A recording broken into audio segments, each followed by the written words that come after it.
February week, then an April break. How are your parents hanging on, if you are hanging on? I'm Marjorie Egan. Then GBH Music is kicking off a new series of live shows called JazzNOW. For Live Music Friday, we'll hear from the four-time Grammy winner Oscar Stagnaro and his band TRIAD. It's all ahead on Boston. Hostages are also supposed to be handed over tomorrow, and scores of Palestinians are supposed to be released from Israeli prisons. NPR's Hadil Al-Shalchi says currently that is still scheduled to occur. NPR talked to an Israeli official who's familiar with the matter, but they weren't authorized to speak publicly. And we were told that Israel is actually inclined to move ahead with Saturday's prisoner exchange. They said Israel just doesn't want to jeopardize the release of the Israeli hostages this weekend. But then the official also said Israel is going to take advantage that Shiri Bibas's body wasn't returned as a point of negotiation to ask for more hostage releases. NPR's Hadil Al-Shalchi reporting. The White House is expressing frustration with Ukraine's President Volodymyr Zelensky for pushing back on the idea of linking his country's mineral supplies to a peace agreement to end Russia's war with Kyiv. NPR's Franco Ordonez has more. National Security Advisor Mike Waltz says Ukraine's president needs to recognize the, quote, historic opportunity and strike a deal over critical minerals as part of a peace agreement. The idea would be to pay back the U.S. by giving access to vast amounts of Ukrainian critical minerals. President Trump is obviously very frustrated right now with President Zelensky. The fact that he hasn't come to the table, that he hasn't been willing to take this opportunity that we have offered. Well, skirted questions about whether Russia or Ukraine was responsible for starting the war, but also criticize Ukraine for what he describes as insults against the president that were coming out of Kyiv. Franco Ordonez, NPR News, the White House. A federal judge has again warned Trump officials at the U.S. Agency for International Development that they must start paying the agency's global partners. NPR's Frank Langford explains. For the second time in a week, D.C. Federal District Judge Amir Ali pressed USAID to pay up. He repeated that failing to pay the many millions of dollars owed to aid organizations is doing, quote, irreparable harm. The judge, though, stopped short of finding the government in contempt of court. The government says it has the right to eliminate USAID programs contract by contract. But plaintiff's attorney, Lauren Bateman of Public Citizen Litigation Group, says the government is running out of road. So now the government's choice is clear. Comply immediately or risk constitutional crisis. The judge wants the government to respond Friday. Frank Langford, NPR News. On Wall Street, the Dow is down 400 points. This is NPR. And from the GBH Radio Newsroom in Boston, I'm Judy Ewell. Massachusetts consumers struggling to pay higher gas bills are getting some temporary relief. The State Department of Public Utilities ordered 5 natural gas companies to lower residential bills by at least 5% in March and April. This after many consumers spoke out about receiving record-high heating bills. The increases were driven in part by rate increases approved by the DPU last year and also by very cold weather. Governor Maura Healey, several state lawmakers asked the utilities for relief in a letter this week. National Grid, Eversource, Liberty Utilities, Berkshire Gas, and Unitil all agreed to those lower rates in talks with the state, but customers won't see any rate relief in this month's bill. Some Plymouth residents say they're concerned by what they say is a lack of local and state response to the bird flu in their community. Nicole Young says she was told to handle the situation on her own when she called state officials to report bodies of dead birds on Long Beach. Fishes and Wildlife, their representative was the one that told me to safely, with gloves on, put the bird bodies in a bag myself and put them into the outside container trash can at my home. And I was shocked because I said, "Are you sure?" And they said, "Well, we have nobody to come to Plymouth right now. Our resources are depleted." Plymouth's health director is advising everybody not to handle dead birds. The town says environmental factors make it challenging to retrieve the birds' bodies, and the state says it doesn't respond to fewer than 30 dead animals in one area. Plenty of sunshine, a warming trend ahead. First, sun and clouds, highs in the 30s today. Clear skies tonight, lows in the teens. A sunny weekend, highs in the upper 30s, and temps could top out in the lower 40s on Monday. 28 degrees in Boston. Support for NPR comes from NPR stations. Other contributors include the estate of Joan B. Kroc, whose bequest serves as an enduring investment in the future of public radio and seeks to help NPR be the model for high-quality journalism in the 21st century. This is NPR.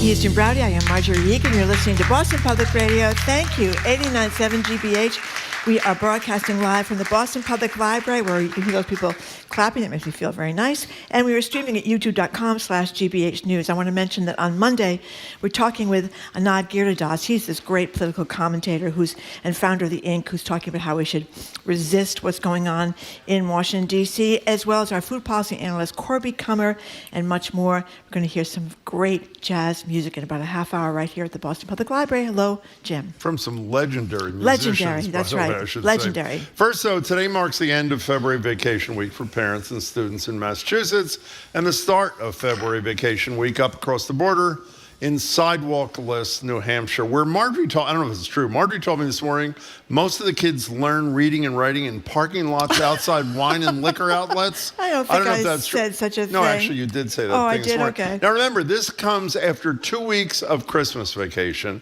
and it comes before another week of April vacation. So if you're a parent, you got to figure out who's going to look after your kid, or you got to duke it out with your coworkers to see who's going to be able to take the week off, or I guess, and how are you going to pay for childcare? How are you going to pay for that trip? Is this really the best way to do things? Our number is 877-301-8970 to call or text. If you're a teacher, are you happy with this current vacation patchwork system?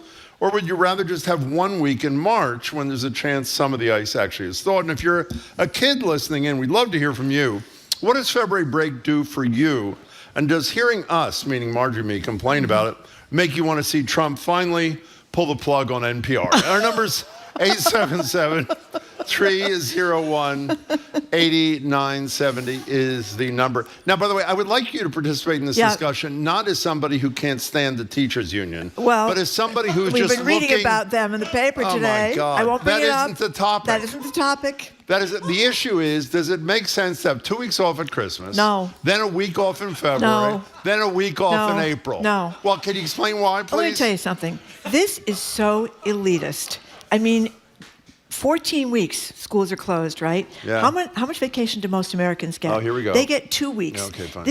David Driscoll used to be the head of education in the Commonwealth of Massachusetts. Yeah, he said, we run the schools like we're still all driving around in carts with horses and doing the harvest every fall. I'm going to take a break. I'll come back in a minute when you're done. Let me just finish. And this was all under the assumption that we have working mothers at home, right? It is so difficult. Oh, this part I agree with. Yeah, Good. Before they were working mothers.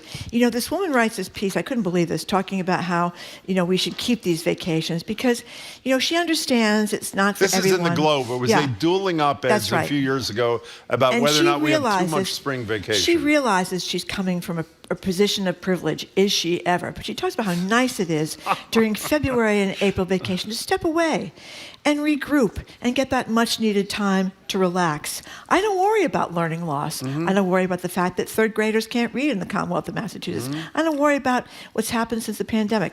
But we are going to have a lovely time taking a break from the rush and bustle of the school routine. Maybe go skiing, maybe visit grandparents. Mm-hmm. I'm elaborating a little bit on what you said. You are elaborating a little bit. But the point is, for most people, this isn't. My producer there is over there. He has to deal with this kind of stuff.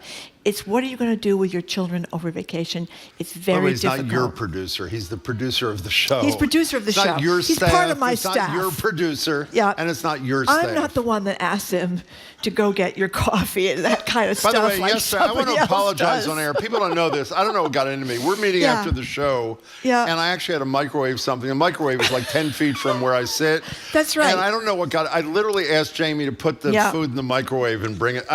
So I apologize here in front of everybody and HR if they are listening. So I have no idea what Marjorie said, except there are too many vacation weeks. It's bad for the parents. And by the way, did you make the point? Oh, yeah, it's bad for the kids, too. We are at pre-COVID learning levels. And don't call and say we have the best schools in America. We do.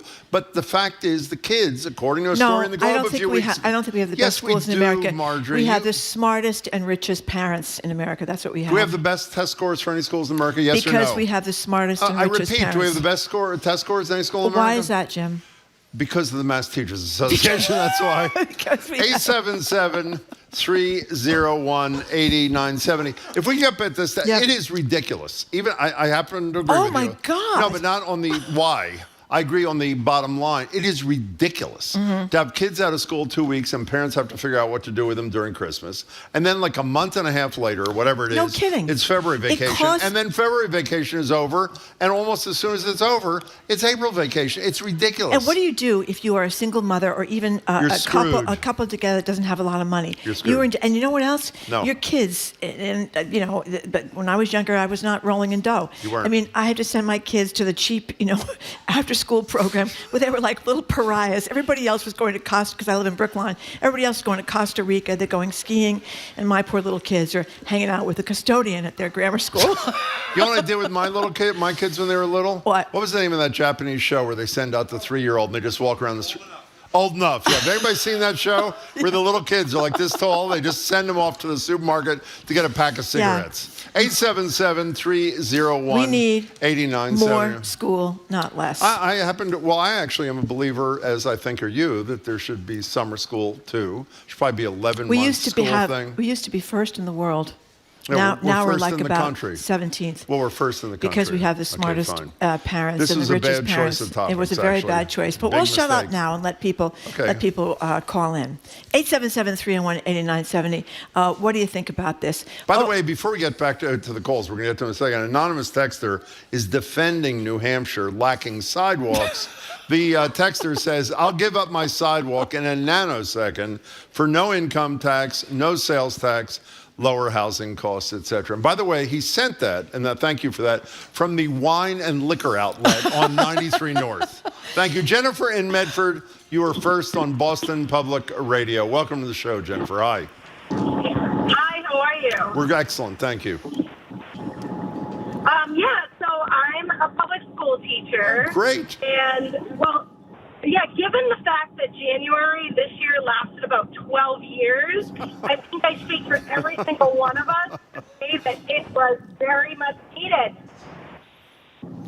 Okay, Jennifer, why was it very much needed? Well, because January was torture. January was torture. You know what the thing January was torture. Yeah. Listen, I teach drama. I used to be a mental health counselor. Yeah. And I'm working the entire week on doing my lesson plans, fixing my kids' work, making sure that we're all set when we come back. We're not here sitting and drinking our tequila. Hey, Jennifer, no one's attacking the teachers except Marjorie. So let's get back to this. I just think 2 weeks in December. 14 Okay, fine. weeks No, it's vacation not. Okay, fine. a year okay, is good. enough. 2 weeks in December, one in February, one in April. Most families can't afford it. Jennifer, I'm with Marjorie on that. What do you say about that? There's a woman just raised her hand right there. Thank you very much. Is that the kid? That's the kid, right? 2 of them. Oh my God. Go ahead, Jennifer. Yeah, no, I mean, I get it. But at this point, we can't even really afford to get eggs. So I think it's whatever all that has to do with it. You know what the thing is? You know what the thing is, Jennifer? I mean, people love teachers. We all had great teachers in school. My kids had great teachers in school.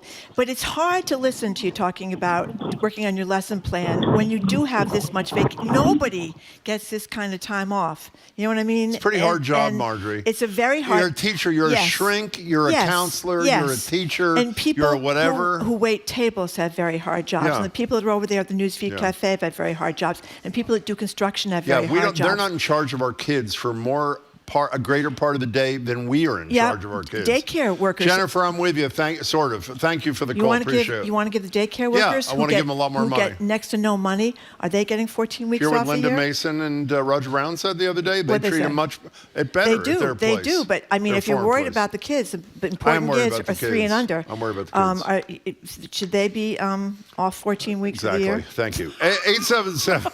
877-301-8970 is the number. Do you want to take call? Or Okay, what are you let's doing go here? to Mary in Merrimack. Hi. Hello, Mary. Hi. Actually, my name's Mary Paul. But I'm on Marjorie's side. I'm sorry. I think there's so much school vacation. I'm a retired speech pathologist. Oh, great. And the reality is no one can afford all the trips. None of the teachers can, and they jack the rates up for school vacation. Great point. That's a very good point, yeah. And also, it's like the kids don't learn the week before vacation, and they have a hard time coming back from vacation. So it's a ridiculous system that's so antiquated.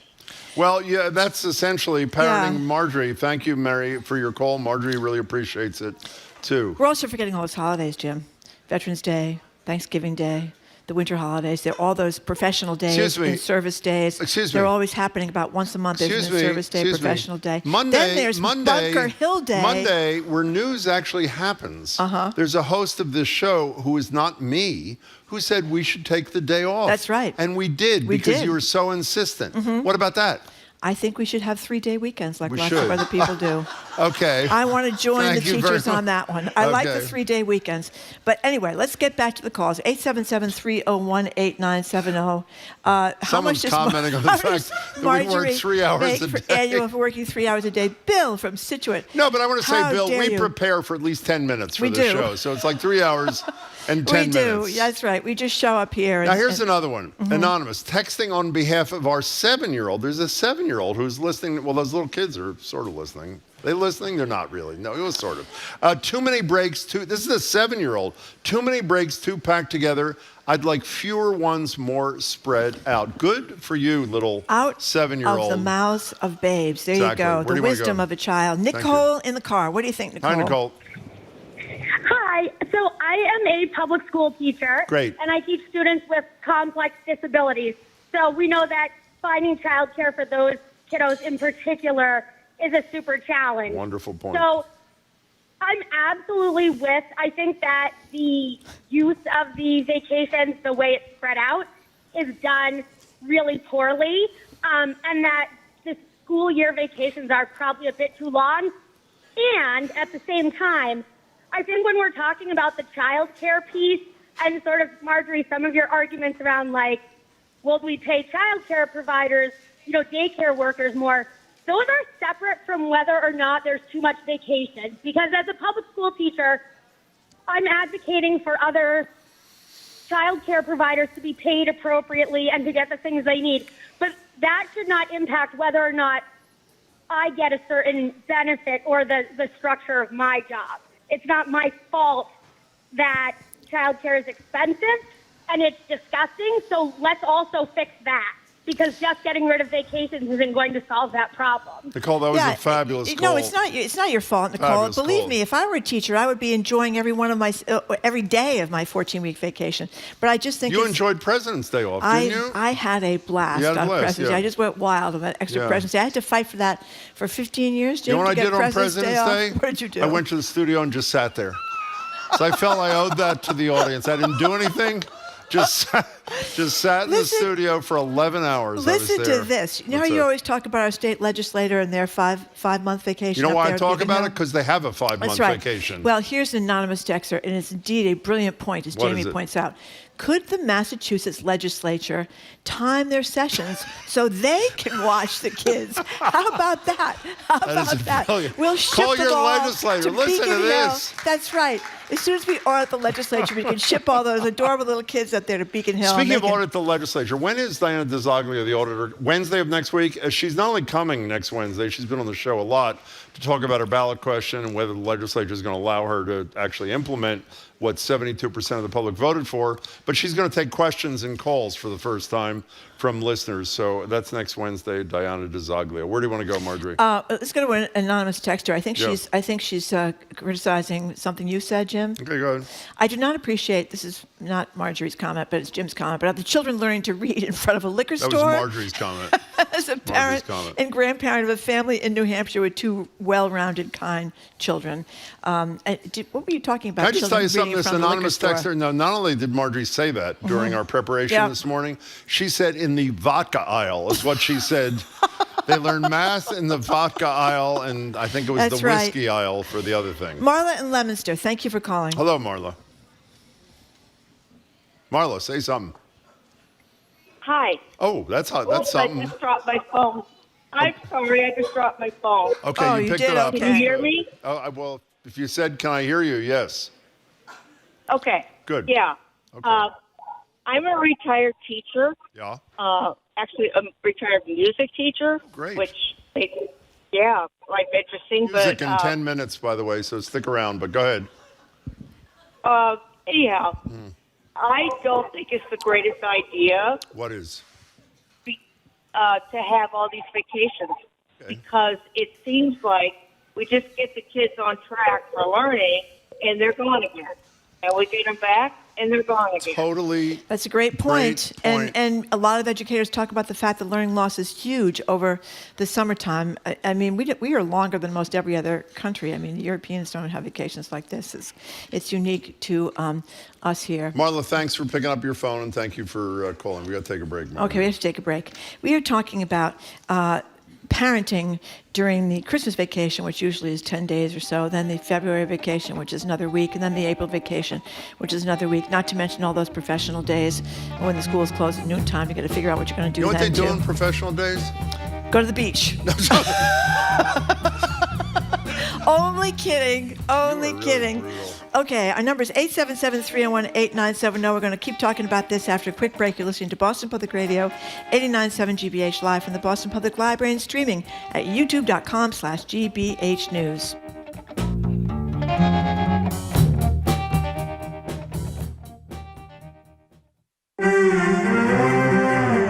When Russia invaded Ukraine, many Ukrainians had to flee the country for safety. Оно не может сравниться. I can't compare this feeling to adrenaline or any other good feeling, this man says. 3 years later, we check in with Ukrainians in exile near the Russian border. That's next time on The World. This afternoon at 3, here on GBH News 89.7. Our programs are made possible thanks to you. And the Worcester Art Museum, presenting Flora in Winter, with artworks reimagined and stunning floral arrangements all throughout the museum. February 27th through March 2nd. Tickets available at the door. WorcesterArt.org. And Bryant University, committed to exceptional outcomes and empowering students to leverage their ambition and work together to become purpose-driven leaders. Learn how you can transform your future at bryant.edu.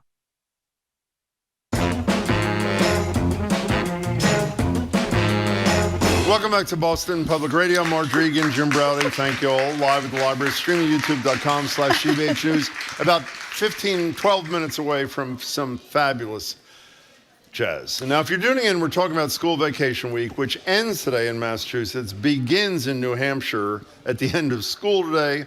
That comes a few weeks after 2 weeks off, give or take a day or two, for Christmas, and a month or so ahead of April vacation. And we want to know if enough is enough, or if we should rejigger the system here. The number is 877-301-8970. Okay, here we have a contrast between the have-nots and the have. Yep. First, the have-nots. My mom was a single mom. On school vacation, she would take us to work with her, and we would help her clean the bathrooms.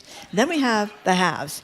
Ski in February, Disney or the Caribbean in April. Kids need to make memories with their parents. Schools aren't babysitters. Can I tell you something? I'd rather clean the bathrooms than go to Disney. That is a definite kind of thing. Now, Jamie, who is our lead producer, sent us a note.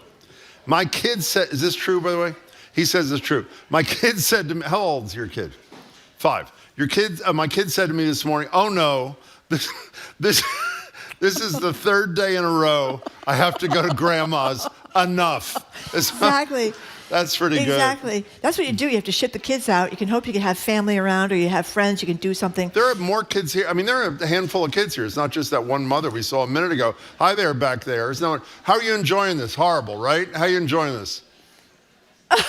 I don't think that's true. We just got a thumbs up from a young person. Thank you for that, whether it's true or not. Where do you want to go? Someone is saying we should stop complaining about education vacations and start complaining about Trump again. You know, you people are unbelievable. We get email every day saying, give us a break from Trump. Then and we take a 20-minute break from Trump, and we get this. We're going to get to Trump at 12 o'clock. Okay, Veronique on the road. Thanks for calling. Hello, Veronique.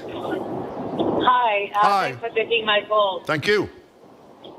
So it was funny, Marjorie, when you said that in Europe they have a lot less vacation. Yeah. Just to put things in perspective, in France, the kids start school September 1st or 2nd, whichever is the first Monday. Then end of October, early November, they have 2 weeks because November 1st, All Saints Day, and then November 11, First World War ends. Okay? Yep. Then they have 2 weeks at Christmas. Then they have 2 weeks in February. because the winter is so difficult. Then they have 2 weeks for Easter, regardless of when Easter falls. So and then they have 2 months in the summer. So your point is that they have a lot of vacations in France. No, her point is you made it up. What you said before. I didn't make it up. I mean, Veronique, that was the best call. That was excellent. It's only one country in Europe, Veronique. But Veronique, thank you. Veronique, do the parents and I mean this sincerely, do people complain about how much time off from school there is, or no? Of course, every single working parent is desperate. Well, Veronique, one of the great things, although I know there's been some upset about it in France, Thanks, is that Veronique. these August off, that places shut down and people can take the whole month of August off, which would be a wonderful thing. But I know there's been upset about that in terms of the economic impact. Veronique, thank you. Historically, Stephen they had August off. Is a public school teacher in the audience. Where are you? Hi, Stephen. How are you? Right over there in the orange. He makes the point that right now all of his students have the flu. Oh, so yeah. There you go. Well, it's good you brought that up, because that's one of the points that's made in this story about not having so many vacations, is that kids miss so much in the wintertime because of flu and sickness, and then they're off for the week in February as well. So that's another additional learning loss issue. Okay, do you want to take 30 seconds to talk about the teachers union, or are you okay? I'm not going to mention the teachers union. You did Jim. already. But They're in the front page of the Globe today. You can read about them yourselves. I know they are. Yep. And by the way, Jim won the President's Award. I did win the President's Award, which Marjorie did not. But I should also say, I forget, who is the leader of the effort to get $2 billion extra a year on the millionaire's tax, which funds transportation and schools? Who funded that thing? I can't remember. The Mass Teachers Association. Oh, my goodness. Yep. You don't like that money for education and transportation, do you? I don't like what they pushed on the MCAS or on charter schools. Okay, fine. But the public didn't they? They did, but Both I think times, You overwhelmingly. know what it was, Jim? Yeah, It was Trump-like misinformation. Russ, That's what it was. you are next. You're in. No sidewalks, Manchester, New Hampshire. Welcome to the show. Hi. Hi. Hi. My comment is for the poor people that have to choose between staying home, missing work, and not getting paid. Perhaps everybody should bundle into the car, drive down to Washington, and stop at particularly Republican senators and representatives with their kids and ask for a day of daycare. Or more affordable child care, a la Elizabeth Warren. Isn't that one of the big disgraces, that your child care payment when your kids are like 2 and 3 can be as much as your rent or your mortgage? That we are so far behind, talking about Veronique in Europe and France and other countries. We are so far behind the rest of the world on this, and it puts so much strain on people. You can't afford child care, can't afford the rent. You're paying, in some cases, your college loans. It's very tough to be a 20-something By the family way, with kids now. Russ, if people don't know what I was mentioning with Elizabeth Warren, we've discussed this with the senator many a time. She would put a cap 7% on how much of your income can be spent on child care, and you don't have to spend above that, which would change everything. But obviously, in the current environment, it has And by the no way, chance at all. Russ, thanks for your call. We appreciate it. Child cares do not have these kinds of vacations. They're basically operating most of the year. I mean, obviously, they're often Christmas. Didn't you work on a child care thing in California? I did. I worked in a child care thing. How was that? It was a blast. I did it in exchange to get free childcare for my daughter. Yeah, and they would take in little kids. 6 weeks old, they started there. It was great. I enjoyed it. Do you have time for one more call? We have more than time for one more call. We do. We have plenty of time. Yeah, Elaine from New Hampshire. Thank you for calling. Hi, Elaine. Hey, thanks, guys. Love your show. Thank you. I've called in before, and I keep bugging you because you got to bring me on so I can talk about our nonprofit. We're glad you do. Go ahead. Girls at Work. Yep. We empower inner city girls through building. But I think we got to zoom out a little bit here and look at the bigger picture. Mm-hmm. The majority of our kids are living in pretty toxic environments. And when the word vacation comes up, there's nothing positive about it. I mean, their structures that keep them safe, the food that they get, like all of these things that keep kids who are in toxic environments safe, that's all gone during vacation. And so if you think about it, it's like a lot of these kids that depend on services that are in the system, that are in the districts, and the groceries, and you name it. I mean, it does take a village, and they lose their village during vacation. It's a frightening time for a lot of our kids. So a week before, they're filled with anxiety, and then they go through whatever happens during the week, and then they come back, and it's another whole round of what they've been through. You know, I am so glad you called and so embarrassed we didn't bring up what you do. We've discussed with Corby Kummer, our food guy, I don't remember the precise percentage, but I'm sure you do, that low-income kids get the majority, a significant majority of their nutrition from the breakfasts and lunches at school.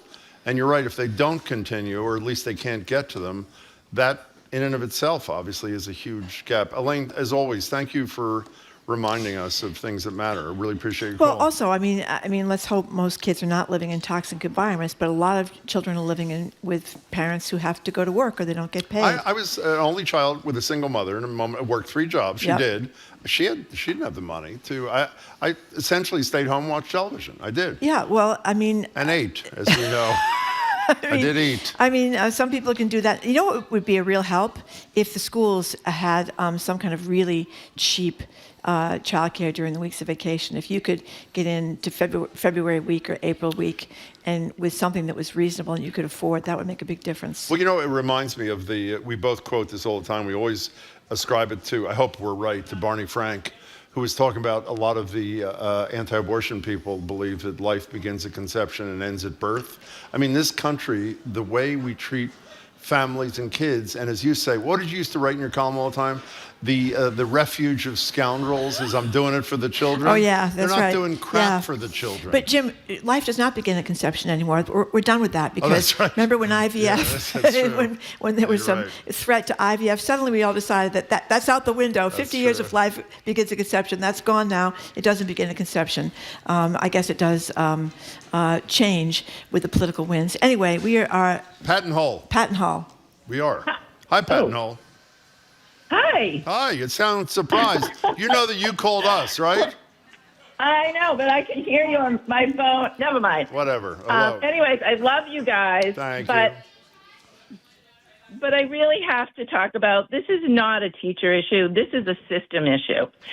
I am a retired school social worker. I've been in the system for 25 years. My daughter's a teacher. My friends are teachers. My other daughter's a speech and language pathologist. And it's apples to oranges. I mean, if you compare any other profession, the salary, the contract, how much time they get off, they actually respect their contracts.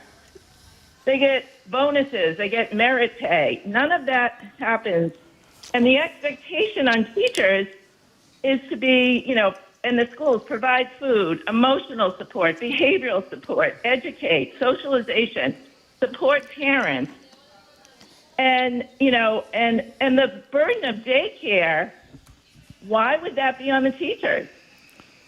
I mean, isn't that a systems issue? I don't get what you're saying. I don't get what you're saying. I think you're saying, Pat, if we need time off and it makes sense, we should not get the time off because childcare is a nightmare in this country. Is that what you're saying? Exactly. And how about it? I'm also saying that the expectation on teachers, given what they're receiving as salaries. Yeah, Pat, this is where you kind of lose me too. I mean, there are places where teachers get lousy pay. There are other places where teachers get great pay and they get decent benefits and they get pensions and they can retire with those pensions at 30 years in most cases. So, it's hard to make that argument when when there are so many people that can barely make minimum wage. Teachers are great, but I don't think that the pay and the Pat, I'm with stuff. I think $100,000 in Boston, $120,000. That's not chump change, Jim. Okay, we're done. Okay, we're done. We didn't get in a huge fight, which is actually no. Pretty People amazing. said we were spatting, and they didn't like it one bit. But it's too late now. We've already finished this. We've already finished this spat. Okay, but fine. we are moving on, and we're going to have some. We're going to have some great jazz music in just a couple of minutes. We got this great new thing going on here at BZ. We don't work at BZ. GBH. Whoops, wrong station. Yeah, that's wrong. Where we're going to have these jazz music performances at our beautiful studio. Do you know something I don't know about BZ? Where we're showing up on Monday? I hope not. Okay. I hope not. Good. It's GBH. It's this music series here with GBH called JazzNOW. We're going to hear all about that. But before that, we're going to hear some great jazz. That is next on Boston Public Radio 89.7 GBH.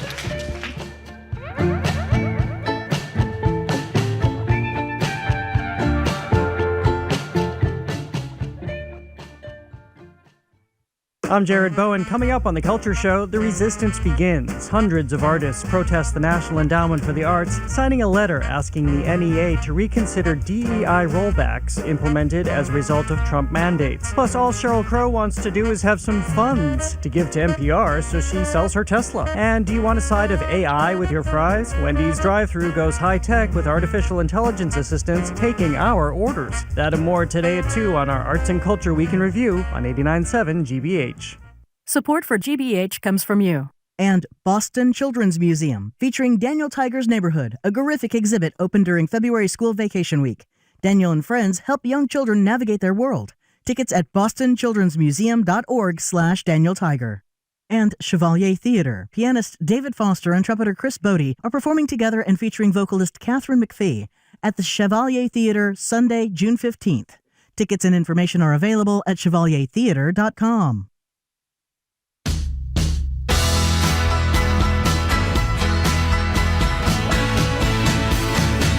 Welcome back to Boston Public Radio. Margery Egan, Jim Browdy. We're live at the library, streaming at youtube.com. Is it BZ News or it's GBH It's News? GBH. Okay, I just want to be yes, clear. A little slip there. Okay, fine. It's time for Live Music Friday. Our next guests are kicking another edition of the GBH Music Series Jazz Now off on Thursday, February 27th. Live ticketed concerts at the Fraser Studio in Brighton. If you've not seen this studio, you have not lived. They'll be available to live stream and on demand later. Four-time Grammy winner, Berkeley professor Oscar Stagnaro is here with his band TRIAD. He'll introduce his fellow band members in a minute. Tickets and other info is available at gbh.org/music. First, though, TRIAD performing Irmãos Latinos.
TRIAD. Let's hear it for him.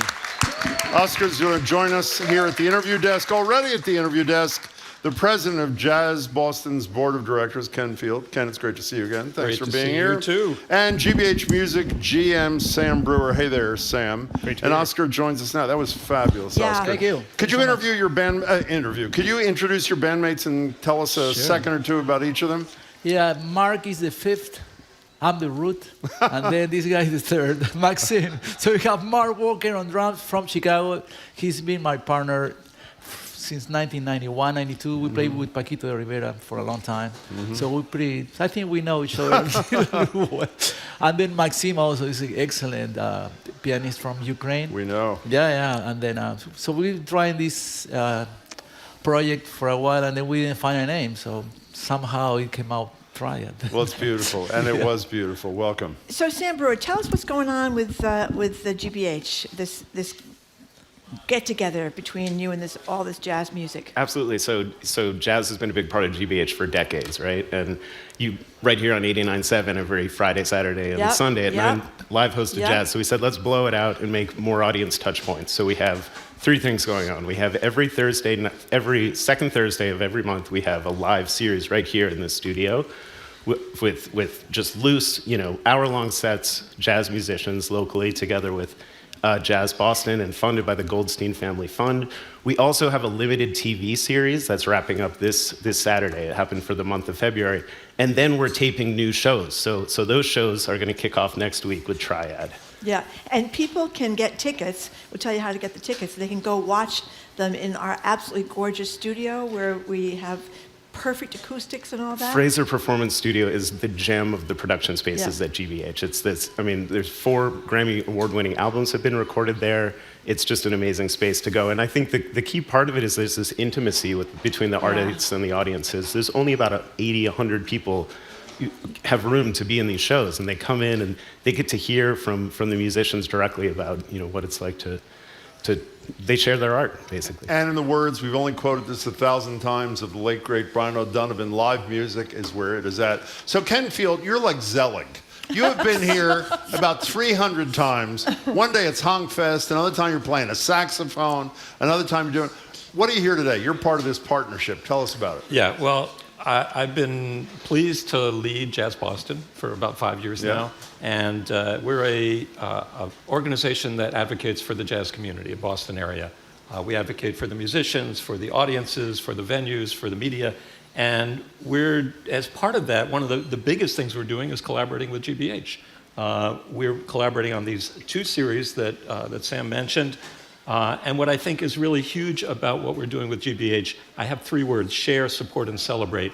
We get to share this great music with a large audience that we could never reach other than through GBH.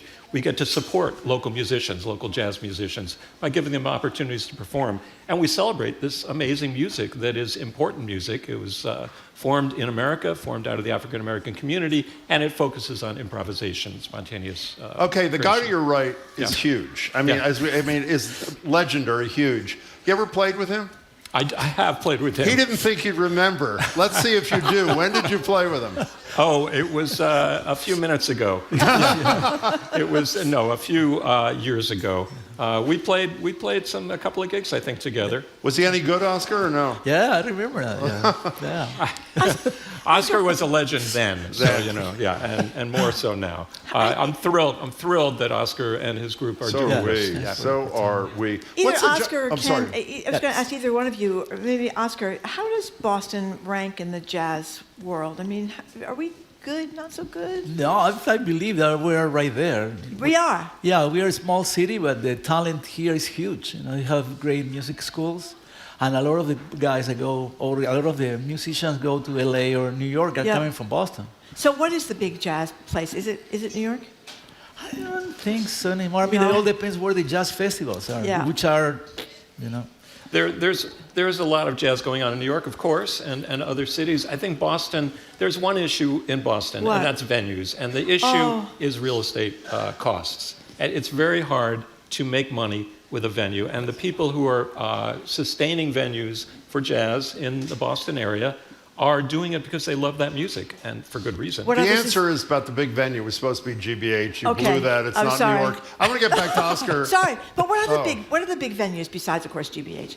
Well, Scholars, Regatta Bar, Monkfish, Yep. and there are quite a number. In fact, if you go to jazzboston.org, go to the website, we have a list of venues. Excellent. You know, Oscar, whenever classical musicians are here, we talk about one of their major missions is to bring the next generation, the young generation, into classical music. Is that an issue around jazz, or are kids into it almost automatically? I don't think it comes automatically, but it's the exposure that students at an early age could get. Like in the past, here in Boston, I moved here in 1979, and there were a lot of young people coming to the jazz clubs, but sometimes with restrictions, they don't have access to that. So they cannot relate to the students unless they are in a school, music school. How about you're wearing, Roger Brown was here the other day, by the way. Oh, okay. Former president of Berkeley, and you're a Berkeley, almost everybody who comes here is a Berkeley guy. I know, when the kids come here, come to Berkeley, is there a significant percentage whose goal is to be a jazz player or in that part of the music industry, or no? I believe, without hurting anybody's feeling, it used to be like that. So what happened? Now, we have a lot of singers, a lot of songwriters that are not specifically jazz players, but they are great quality as well. So the balance has changed, So Sam Brewer, give us a little bit more details on these ticketed concerts that we're having at Fraser. What's the deal? How do people find out about them, get involved? So gbh.org/events. We've got 4 performances coming up. After Triad, we have the contemporary vocalist Farai Malik. And she's almost this pop folk sort of crossover, really, really special singer. We have Waleed Zari Talween is the group. Waleed Zari. Is an oud player, right? So it's this Arabic stringed instrument, and he plays with an accordion player and also a percussion player. And it's this really sort of magical blend of sounds. And so he's going to play on International Jazz Day, and then closing it out, we have a tribute to Ella Fitzgerald with Gabrielle Goodman. Oh my God! And then singer. people that come can interact. There's questions and all that kind of stuff. I know one of our colleagues is going to be hosting one of these things. James Bennett. James Bennett's hosting the first one. Yeah. So he speaks to the musicians during the show, right? Interviews them, talks to them. Neat. And then afterwards, there's a dessert reception, and all the musicians hang out. So it's a really great opportunity to hang with them. And by the way, let me just say, if you come to Fraser, not only are you welcome, and it's a beautiful place, just one thing, don't touch the piano. That is the one rule, do not touch. Aren't you playing, isn't the Revolutionary Snake Ensemble doing one of these things, or did I read that wrong? Yeah, it's slightly wrong. Okay, what? Tell me. What are you doing? Well, I want to say one other thing, which if people can't get to the in-person attendance, they can participate in the stream. Yeah. They have to register, and that's free, right? That's free. Yeah, that's free. But, That's wonderful. Be there if you can. Well, how about the Revolutionary Snake Ensemble? What's happening? I'm glad you mentioned Well, that. good. Thank you. We have a big Mardi Gras gig at Scholars, actually, on March 1st. And so we're pumping up for that. Mardi Gras is March 4th, and we have Jason Palmer playing with us and Henri Smith singing with us, and it's going to be great. And I'm doing a thing as part of the series here, the second Thursday series with the group. At the library, which I hear are fabulous. Going back to you, I hope you'll give me an honest answer to this, so maybe raise your right hand. How much is GBH's commitment to jazz from the Eric Jackson days, how much does that matter in terms of the jazz community here, I think Oscar? it really matters, because that's probably the only outlet that we have as musicians. Maybe Tony Shinamo, I don't know if you remember him. Yeah, but Eric, he did a lot for us, Incredible. Yeah, definitely. So we always need these outlets to perform our music or to play the recordings. And where did this start with jazz? I don't even know. I should know. With it started, the original partnership with JazzBoston started with Eric Jackson. He was a board member. So it dates back to that. And I would just say, Ken surfaces this underground of amazing musicians that wouldn't necessarily be on our radar unless you're, at every jazz club every night. And there's just, with Berkeley, with New England Conservatory, there's a tremendous depth of talent here. You know, I want to answer one other thing too about like diversity of audiences. The shows here started with around 50 people, and they're basically at the library. They're standing room only now. Fabulous. There's 200 people, and there's little kids. It's one of the most diverse audiences I've seen. It's terrific. You know, I want to get back to Brian O'Donovan, and live music is where it's at. I've said this before. I was never into classical music at all until Andres Nelson's was going to be on the show, and as a courtesy, I went to Symphony Hall and I fell in love. Right. And I'm sort of Jim the same clapped between the first, second, You and had to second, tell me you were third sitting next to me. I didn't know it was when very you were supposed to. embarrassing for everyone. It's embarrassing for me in particular, but I eventually learned it. I find jazz, my relationship to jazz is the exact same thing. Like when I'm standing here watching you guys and watching you play as well as listening to you play, it's such an incredible introduction to the music. Yeah, that's true, yeah? I think with jazz or any other style besides classical, percussion and the rhythmic language helps you out to get involved pretty fast. You know, instead of waiting, sometimes symphony take until the end and then you get excited. Here is probably from the beginning. And I guess the point I was trying to make is that once you get indoctrinated, which is probably the wrong word, by seeing live music up close, live jazz, then you can listen to it in the car. Then you can listen to it at home because you can imagine the experience of watching like the three of you so into this. Oh, thanks. It's really, that's as beautiful as the music, I should say. It's really quite lovely. You know, you asked, or somebody asked about kids. It was one of us, yes. It was one of you. There are only two of you, right? There are one two of us, yeah. It's 50%. She works on at that. BZ, I work Yeah, here. That's So right. it's one who works here. But you know what I wanted to say about that is young kids, jazz is an improvisational thing. You make stuff up, right? Yeah, that's and a great kids, point. young kids, they make stuff up. They love that. And so I think jazz is a natural for very young kids. You need to have some hook that they can relate to, you know, a rhythmic hook or something like that, melodic hook. So, Oscar, tell us what TRIAD is going to play for us now. Yes, actually, I was going to talk a little bit about her method of music, which is related to what Ken just said. You know, it's this music for the world. It's not only Brazilian music, and it's coming from nature, like he always says about his music, and the musicians live with him, and then you know, rehearse for days before coming out and playing. And the next tune that we're gonna play is called Forró Brasil, which is like a fast tempo Brazilian music.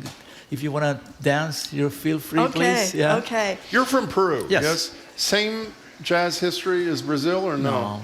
No, unfortunately not. Brazil Really? and Cuba in Latin America are Really? way behind. I mean, way up. Yeah, we got it. Okay, we're going to hear You again want to from rejoin your TRIAD. bandmates? Wonderful, Oscar. That was Grammy great. Award-winning Oscar Stagnaro and TRIAD. And I want to point out again, they're performing a concert next Thursday at GBH's Fraser Studio, the one we talked about, how gorgeous it is with the incredible acoustics. For tickets and info, go to gbh.org/music. That's gbh.org/music. Oscar Stagnaro and TRIAD, here they go.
Grammy Award-winning Oscar Stagnaro and TRIAD. They're performing in concert Thursday at GBH's Fraser Studio. For tickets and info, go to gbh.org/music. Thanks so much to JazzBoston's Ken Field and GBH Music General Manager Sam Brewer for joining us as well and for this great series. More smart conversation about community issues is up ahead with Jim Browdy and Marjorie Egan on Boston Public Radio. Right after a news update from NPR. Stay with us here on GBH 89.7.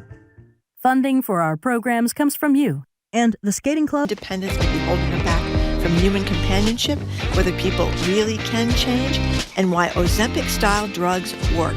That's all I had. The second hour of Boston Public Radio, 89.7 GBH, live from the Boston Public Library. As claims was their mother, Shiri Bibas, was in fact another body. The Israeli military said this was, quote, a violation of the utmost severity by Hamas.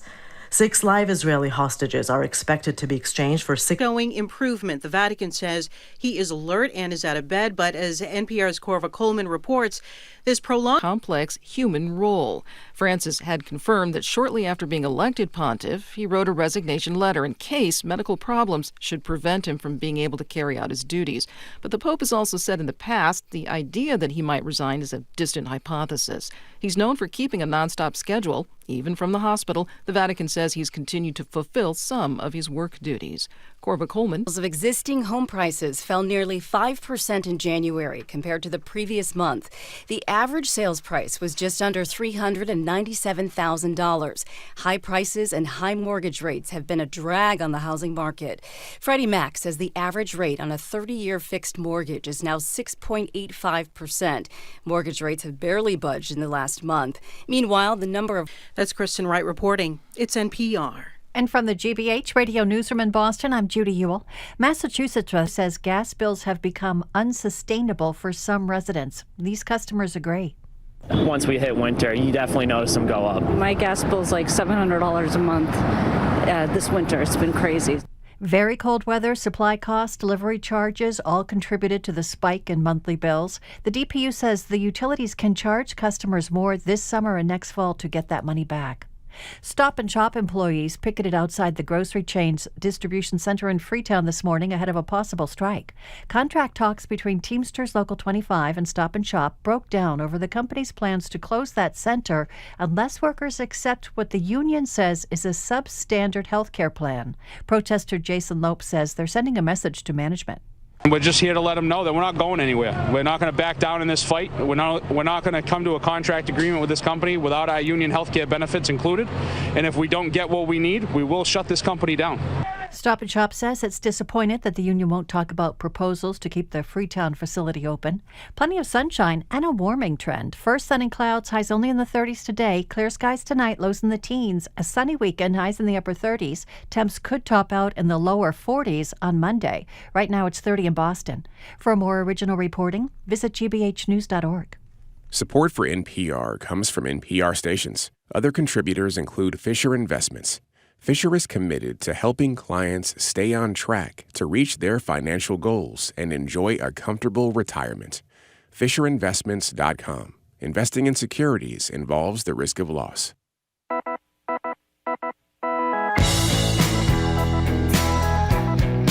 Hey, it's Jim Browdy. I am Marjorie Egan. Welcome to hour number 2 of Boston Public Radio, 89.7 GBH. We are broadcasting, thank you, live from the Boston Public Library and streaming at youtube.com/GBH News. I want to mention that on Monday we're going to be joined by the great political commentator, Anand Giridharadas, his take on the reaction of the kind of rolling over to Donald Trump that's going on across the country. Later in today's show, we're going to have our new media analysis segment, Press Play, and that's going to be in, what is that, half hour, 1 o'clock, an hour? yeah. 1 o'clock, okay. Yeah. Hello again, Jim. Hello again, Marjorie.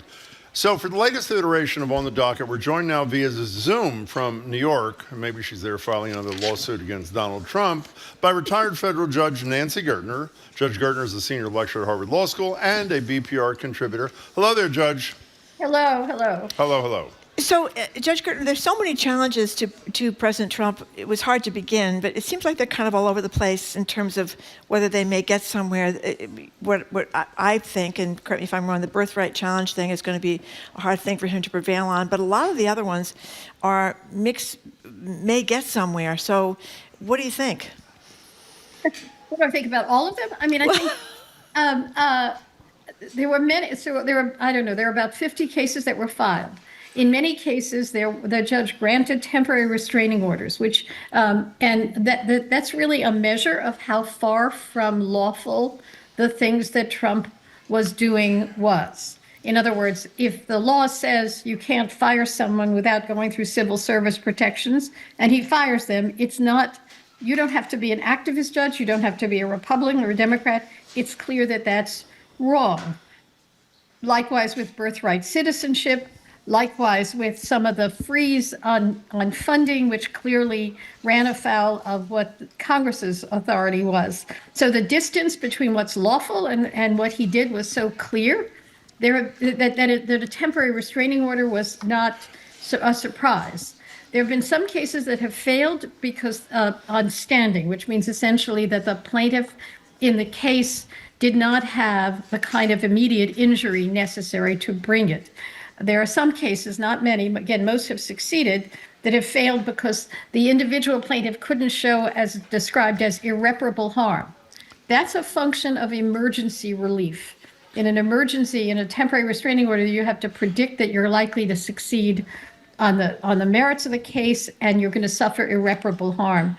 In some of the cases, the judge would say, I don't see irreparable harm to justify emergency relief, but I think the underlying claim is really good. Okay, can I ask you, I'm sorry to interrupt you, but I think this is something, Jim's a lawyer, you're a judge.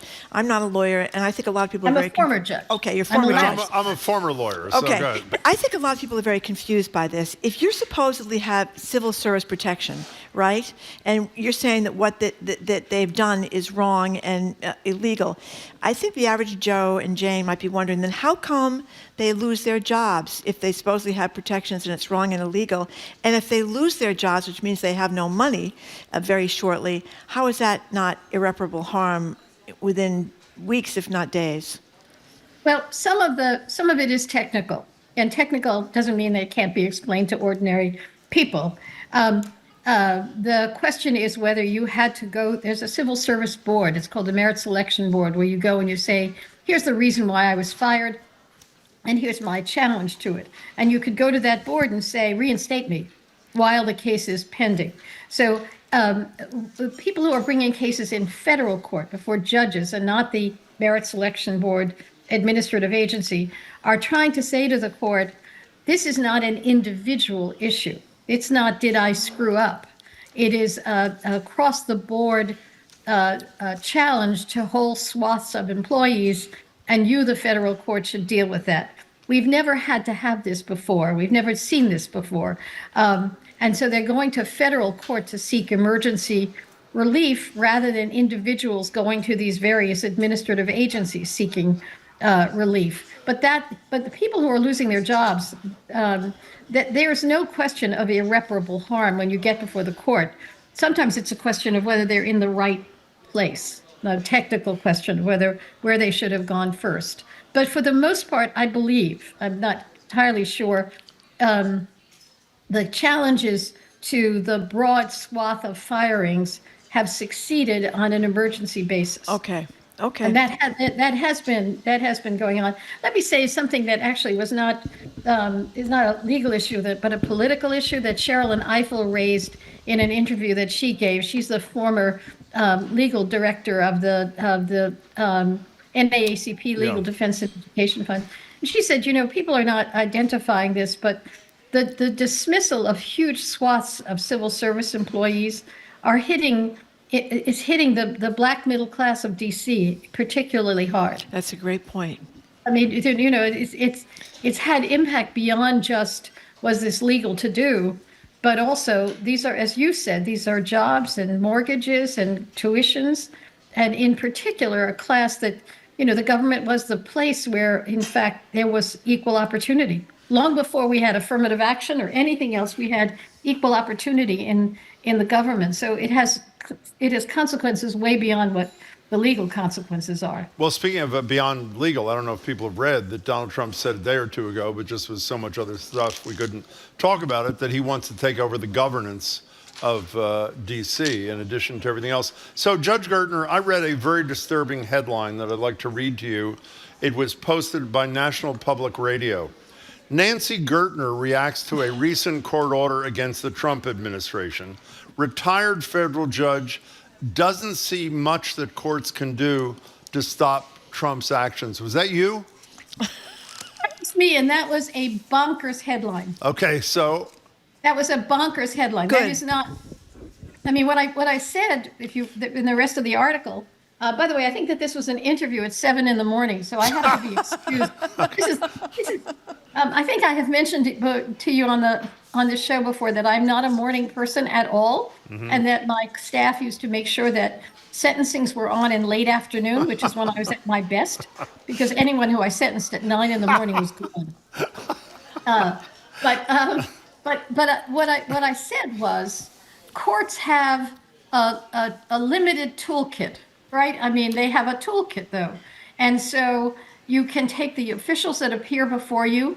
If they violate the terms of your order, you can hold them in contempt. Contempt could mean daily fines. And I said, Elon Musk would not necessarily be one of those officials where the fines would matter, but certainly lower level Trump officials would be in this category. You could have daily fines until you comply with the order. You can have, in fact, jailing people until they comply with the order. You can have criminal contempt. And I said, but that you have to sort of rationally understand that criminal contempt is a separate charge, and that would have to be brought by the Department of Justice, and who knows what they would do. Then then you can send marshals to enforce your order.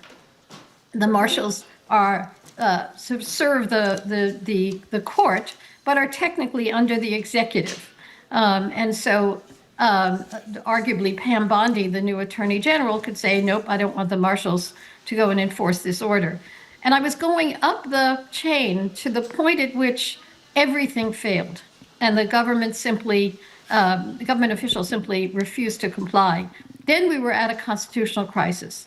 And then, although I'm not sure I said it, because it's, as I said, it was 7 a.m, at that point, the public has to call every senator, go to every office, and sort of raise a resistance to what's going on. But that's down the line.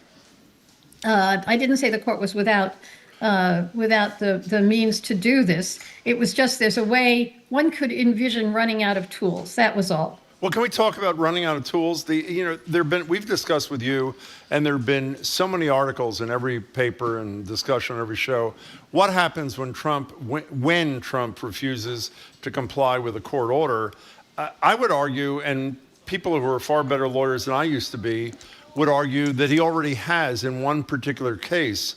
I think the judge's name is Ali, if I remember correctly. And Judge Ali lifted the freeze on foreign aid. We've talked about USAID a lot here and the pain that that's caused. And despite lifting the freeze, my understanding is there's clear proof that the Trump administration continues to freeze a significant amount of foreign aid. So what's the judge going to do? What should the judge do in this circumstance, assuming the facts are as I described them? Somebody has to bring it. The plaintiffs in that case have to go before the judge and have to show and offer proof. It can be proof by affidavit at this point of what's happening and what Trump is or isn't doing. And at that point, the judge then can identify, as I'm describing, go up the chain for the tools in the judge's toolkit. But the proof has to be shown to the court. I mean, everyone is speculating about the ultimate point at which Trump essentially says, nuts to all of you, to the courts, to Congress. Well, he has said it to Congress. Yeah, and Congress has not said anything in return. That's correct. I mean, that's extraordinary. At that point, the court goes through its toolkit. There could be an appeal of various decisions of the court, and if at the end of the appeal and the Supreme Court sides with the plaintiffs, then we have a constitutional crisis. Now, I say that because people will ask, what does that mean? I mean, that's a point at which the institutions have failed. The guardrails have failed. And at that point, we don't know where we are, but we have, I think, only been in this place before, perhaps during the Civil War, or when Eisenhower had to send troops into the South to enforce desegregation orders. I mean, it's hard to speculate, and it's just hard to speculate. But that will be a different moment than so far we're in. But you just said Eisenhower sending troops into the South for desegregation. Obviously, he was the president, and he had the ability to send those troops in. And I think that's the point that's been made over and over again, is that the Supreme Court has no troops, and that there's no enforcement power. Yeah, no enforcement power. So when you reference the Civil War, what were you talking about? I don't know exactly what I'm talking about. I mean, I'm talking about people's resistance and, people demonstrating, people flooding Congress with, in other words, where the people begin to be heard. By the way, it's Judge Ali Khan of D.C. Issued a preliminary injunction to enjoin Trump from reinstating the funding freeze. Right. Their hearing was held on February 20th. We don't know what's happening now. He had issued a temporary restraining order, and now is moving on to a preliminary injunction. Just 2 minutes on sort of nerdy. A temporary restraining order is a 14-day order, and it's done for the purposes of, remedying an irreparable harm where the judge predicts the likelihood of success on the merits. And what I'm saying is that all of the other Trump cases, the distance between what is lawful and what Trump has done is so clear that it's easy to predict you're likely to succeed. A preliminary injunction is an injunction pending the litigation of the case, and that requires evidence and could require witnesses. So that is a more complicated stage. We've seen the TROs across mostly the District of Columbia circuit, and now we're going to move to preliminary injunctions, which will be which are just as a more elaborate proceeding.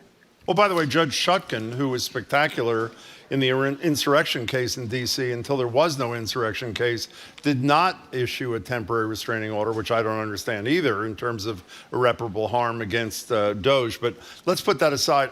My favorite part of talking to you, I don't know if you hate this or like this, is what would you do if you were the judge in this case? And here's the situation. I am really disappointed, unless I'm misreading this, that Judge Ho in New York City seems to be on the verge of allowing the Justice Department to dismiss the corruption, bribery charges, obstruction of justice, which was going to be filed according to the former U.S. Attorney in the Southern District of New York, against Mayor Eric Adams. And here's my question for you, Judge Gertner. I did all the reading that all of us have done here, I'm sure, to see a judge has very little discretion, allegedly, and you'll tell me if I'm wrong, when a prosecutor says I want to dismiss a case, but he or she has the right to probe why they're doing it.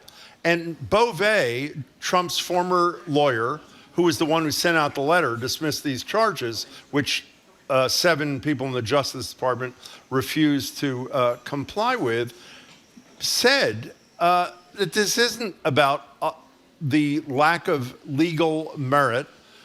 It is about the fact that he won't be able to, I'm paraphrasing, he, Adams, won't be able to do his job as mayor, helping the president deport people from this country. How is that a legitimate basis for, I'm biting my tongue because I had Novocaine from yesterday and it's still there, my apologies. How is that a legitimate basis for, Nancy Gertner's laughing at me just like you do. How is that a legitimate basis for dismissing a criminal indictment, Judge Gertner? Because the government has the authority, except under very limited circumstances, to make its own decisions as to who to charge and who to prosecute. Because that's what the separation of powers enables. In other words, the Department of Justice is an executive branch entity, and a judge can't say, you know, I don't like this case, I like this case, you did this on the wrong reasons. Now, there are certain circumstances that a judge can do that. You know, if someone is, where it's clear that the lawsuit is brought, against someone for selective enforcement is the category. In other words, for race-based reasons, or then a judge can dismiss. But the decision, not to the decision to dismiss, but the decision to continue is very difficult under the circumstances, if not impossible, because the court is not prepared, doesn't have the vehicle to litigate, to prosecute. Let's go through this. If, in fact, Rule 48 doesn't, you can hold a hearing, but there are very limited grounds, if any, that a judge could refuse to dismiss when the prosecutor says that he or she wants to. If the judge if Ho turned the government down, who prosecutes? The government. Why can't the judge order the prosecution to continue saying that and by the way, this is not me reading between the lines. This is what Beauvais, Trump's former lawyer, now at the Justice Department, said in his letter to, what's Sassoon's first name? Danielle Sassoon. He said, this is so he can do his job helping the president deport people. What does that have to do with a criminal indictment? And run his re-election campaign. Right, and run his re-election campaign. Right. There's no question, in my view, that is an illegitimate basis to move to dismiss. There's no question about it, right? Because it is tantamount to a bribe. Consider the alternative, right? Beauvais could have said, as Attorney General Barr did in the first Trump administration, I've gone through the evidence in this case and it's really terrible. I think there are serious problems with this prosecution. We're going to dismiss the charge. Had he said that, it would have been very difficult to contest. Sassoon would have said, oh, no, I think the case is strong. Beauvais would say, I think the case is weak, and that would be it. But what Beauvais said was tantamount to a bribe, which is he said, we are dropping this case, in effect saying, didn't say it exactly, in effect said, in exchange for Adams cooperating with our immigration policies. So it's in effect a bribe. Now, and let me finish your sentence. And if you don't cooperate, we're going to reinstate the charges against you, right? It was a dismissal without prejudice, which means if Adams doesn't comply, the charges could come back. No, it looks like a bribe. It tastes like a bribe. In my view, it is a bribe. Bragg could bring charges, by the way, state bribery charges. I don't specifically know what the statute is, but he could bring that. But if Judge Ho says this is an illegitimate basis for dismissing, he can hold a hearing on it. But if he says that, to tell the government that they must proceed is unheard of. Okay. You can appoint a special prosecutor, but then essentially the court is taking over the prosecutorial function. He can say that this is illegitimate because it's de facto a crime, but again, leaving it to Bragg to prosecute. I've never heard of a case where a judge refused to dismiss a case. I've just never. We're talking to former Judge Nancy Gertner. I'm sorry, Judge. Judge Gertner, we were talking to Chuck Todd, longtime NBC guy, political analyst, about the excuses that most members of the Congress, Republican members of Congress, have given for kind of lying on their backs with their feet up in the air, like you see the dog in the dog park, the submissive dog in the dog park. The excuse is, number one, that they're afraid of getting primaried, or number two, that they are upset about death threats, not only against them, but against their family. Now we have judges that many of us see as the last stand between Trump's illegality and following the law. But they're in the same boat. They could be doxxed. They could have their families threatened, their children threatened, that kind of abuse. And I'm wondering how can they get protection? Do they just have to?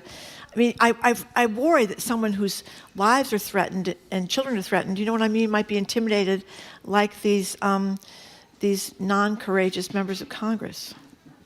There's no question that could happen. What is remarkable and praiseworthy and an indication of the strength of our system is the fact that so many judges across the country done what they believe to be the right thing, and not shied away from making really courageous decisions.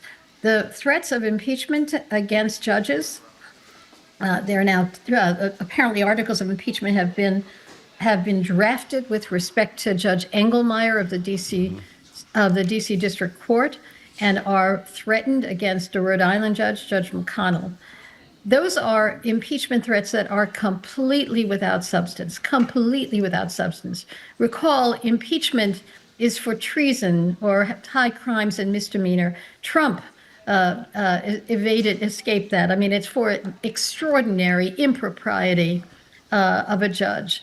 The things that Judge McConnell, Judge Engelmeyer have done don't even come remotely close. So what's the significance of the filing of these impeachment proceedings? Well, one is they legitimize the threats against the judges. They tell the people who want to threaten judges, it's okay, we in the government are going to go along with this. And it unleashes, if the publicity alone didn't do it, it unleashes threats against these judges. The answer is that the U.S. Marshals are in place to protect judges. They are. Yeah. And okay. Trump can't take them away like he did with the protection for John Bolton and Mike Pompeo and people like that he's General mad at. That was a private. The authority, the responsibility of the marshals to protect judges is a statutory one. Good. Ask, could Trump take it away? I mean, once again, could is a very difficult question. It would be a complete violation of the law. That is what the Marshal Service is there, is exactly there to protect judges. Even Justice Roberts, in his statement to the court on the state of the court in December, made it clear that he stands ready to protect judges. So this would be extraordinary. Good. But I just wanted to make the point that the impeachment move, even though it's completely symbolic, even though it's not remotely justified, nevertheless legitimizes threats against the judges. Before you go, Jamie just typed us a note, said you've instructed him to never have a producer call you before 10 a.m. unless it's serious breaking news. Is that correct, Judge Gertner? Yes. Okay. Just wanted to clarify. Good for you, Judge. I just woke up a few minutes ago, Did pretty well for recently arisen. Hey, it's great to see you, Judge Gertner. Thanks so much for your time. We appreciate it. Thank you very much, Judge Gertner. And you got to commend these justices, as Judge Gertner said, that are standing up I agree. when, I totally agree. as I said, the Republicans are like the little dogs with their legs I up in love the air. that image, by the way. Isn't that I've heard you great? say that Yeah, but in the before. That's dog what- park, it's for Oh, the sure. alpha dogs and the submissive dogs, and that's what we're facing right now. It's kind of depressing. Anyway, after a quick break, I should say, we've been speaking with retired Federal Judge Nancy Gertner, senior lecturer at Harvard Law School and a Boston Public Radio contributor, and we're very, very grateful that she takes the time to be with us. After a quick break, we're going to talk with Boston Globe love letters advice columnist Meredith Goldstein on why weight loss drugs work and can people change, and the do's and don'ts of hitting on people at work. That's next on Boston Public Radio, 89.7 GBH, live from the Boston Public Library and streaming at youtube.com/GBH News.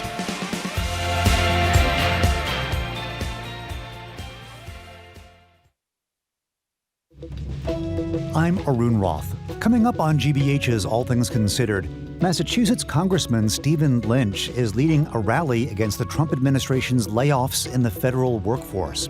And for this week's Joy Beat, we feature an organization breaking down transportation barriers for low-income families by providing them refurbished vehicles free of charge. Those stories and all the day's news starting at 4 on GBH 89.7.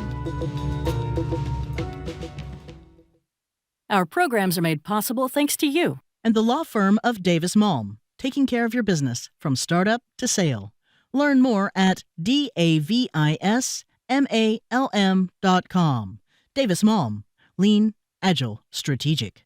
And Lawrence General Hospital, now united with Holy Family Hospital to help build a robust regional healthcare system defined by a shared commitment to patient-centered care and medical excellence. More at lawrencegeneral.org.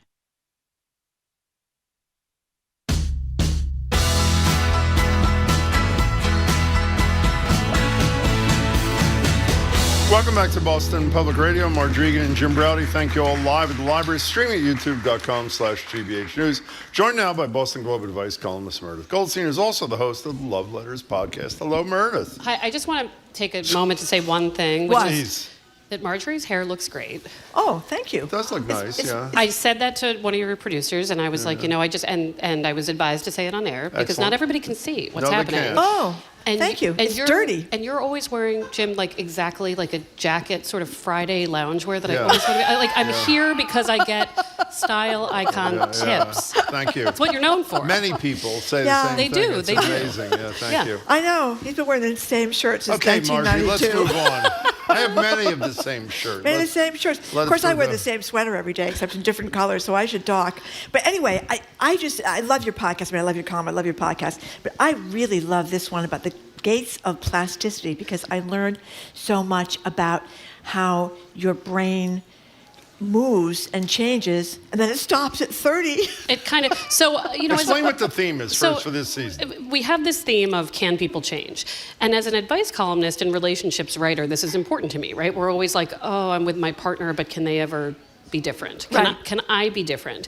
And every now and then in my own life with friendships, relationships, I'm like, oh, I'm doing the same annoying thing forever and interpreting things the wrong way and being hurt in a way that I shouldn't even be hurt. How do I fix it? How do I become different? And so for this season, we do have people telling stories, but I also wanted to go to somebody way smarter than me and my guests and say, why are we like this? Why can't we change what's in our way? So I went to the Broad Institute, where researchers from many different places, Harvard, MGH, they all gather and they want to make us better, physically, emotionally, brain-wise. And I talked to this guy, Stephen Hyman, who's like a brain, I'm going to just call him like a brain god. He knows a lot about brains. He does. He's had many titles. He was so funny. I expected to go there and have this incredibly dry academic conversation about the brain. And in fact, he just was very warm and ready to talk about why the technicalities of our brain stop us from being happier people. One of the things that stops us, unfortunately, is age, because it's easier to change when you're younger. It's easier to do everything, like learn a language, right? Because things are plastic. And they're not so plastic for me right now at 47. Yeah, that's right. And the whole thing about the transition between the younger brain and the early adult brain, late teens, early 20s, that was pretty heavy stuff. Yeah, I mean, we're not really fully formed until we're 25 to 30. So, I mean, this is good to say that if you have a young person in your life or you are a younger person, what a great time to prioritize your mental health, your routines. But this isn't to say that when you're older, you are going to wear the same shirt forever. Thank you. Take it back to So what did the brain god say about your ability to change when you are older? Well, we talked a lot about salience, like mental health that lets you have a new experience, that lets you open your pathways a little bit. One of the silly things I told him was like, oh, I went to Chicago recently. And he said, and did you have like a good like meat sandwich or pizza? And I was like, yeah, I did. And he's like, and didn't that open you up, right? That what I took from it, and I'm not the scientist here, is that often when we allow ourselves to experience something new, but he was saying the mental health to even get there. There's a version of me that goes to Chicago and is miserable and has blinders on and is not noticing and not truly engaging. So that's what I thought a lot about, is how much am I allowing myself to truly experience new things? And what about the weight loss drugs? One thing he said, which I think is very important, is he said, let's talk about Ozempic. And I said, what does that have to do with changing our brains and relationships? And he said, well, for so many years, we talked about, we being the medical profession, right, of which I'm not a part of, but we talked about weight loss as, get better habits, eat better. This was all personal responsibility. Correct. It's on you, you're not doing it, you're lazy, you're eating wrong. And now with this drug, this type of drug, we're seeing results that we would have never seen. And the doctors are saying, well, maybe it wasn't totally on you. Maybe this was part of your brain and your body in a way that you were, fighting an uphill battle. So what he was saying in terms of that is that right now our medication for mental health, we don't have the Ozempic for. So he asked me, he said, are you on any mental health medication? And I very freely said, yes, I am, and I love it very much. And he said, does it work for you? And I said, yeah, I think it does. And he said, you know what, it probably works a little. He said, these antidepressants we have, they work. He said, but we don't have the level of drug that we suddenly know exists with Ozempic. And I find it interesting that after that interview, I started seeing Globe articles and other articles about Ozempic helping people with liquor problems, alcohol problems. This says to me, we're nowhere close to getting what we need to help us change in all different ways. Okay. So wait, we have some sound that really reflects this recent discussion you had with the brain god. Is it the Adderall sound? Yeah. Oh, good. That's right. Here is Meredith taking Adderall to help her meet a book deadline. In this clip from the Love Letters podcast, she's confessing this to the brain god, Dr. Stephen Hyman. Here it is. I took the Adderall on the best day of my life. Yeah. I was scrolling and there was a picture on Instagram and I was like, oh my God, that picture of me is amazing. And I looked closer and it was a picture of Reese Witherspoon. I was out of my world. Now, I have to tell you, I am so glad you confessed this Adderall thing, because I did Adderall one time too, like I'm doing cocaine or something. But I did Adderall because attention deficit disorder, right? Okay. And when I would be frustrated, not be able to concentrate on what I was doing, especially if I was writing, which is very difficult, and I think maybe this would help me. And a friend of mine had Adderall and I tried it. And I didn't think I looked like Reese Witherspoon, but I was like, I was a nervous wreck. So you know right away if you have ADD, correct? Well, so this is the thing. Like, I will tell you, I spent most of my years in college, and other people were doing these drugs, right? Ritalin, White Cross. Right? They'd be like, I'm going to take somebody's Ritalin, and I'm very like, that could hurt me. I'm not going to do that. So I never did that. And then I did have this book deadline a few years ago. It was the end of 2019, and my friend said, why don't you take my Adderall? And I was like, but no, that's what bad kids do. I'm not doing that. I'm not taking something not prescribed to me. But then I did. And I did have one of the best days of my life, which, by the way, went to show that, one, the dose was not correct, and two, I don't have ADHD. I want to be very clear, like I was irresponsibly taking someone's medication that I didn't even need. But boy, did it open the gates of plasticity. It was a weird day. But did it help you concentrate on writing your book? It did. It did. Maybe I should try it again. And I really also then went to my doctor and I said, I took this other person's medication. And she laughed in the same way that Dr. Hyman did and was like, I bet you had a really good day, right? But it just he was using it to prove the point of, these drugs are important, right? And we may be able to have discoveries in the future that for people who need certain help, that it's the right kind of help. I don't think he was advocating that I do more of that. Okay. But boy, that day I will always think about, and not only was Reese Witherspoon looking nothing like me and looking like Reese Witherspoon, she was also in a kitchen holding like a whisk.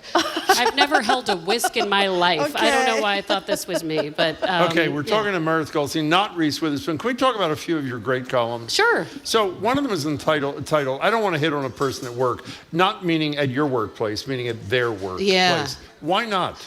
It's tough, right? I think a lot of people who deal with this are in the hospitality industry because, first of all, they're accessible, right? They're coming to your table. They are, selling you coffee. They're also, part of their job is being warm and nice and engaging. So it's really hard to know if I go to the coffee shop every day and somebody's smiling at me, well, maybe there's something going on here. But then you think about it and you're like, the last thing this person wants is to be hit on while they're trying to do their job.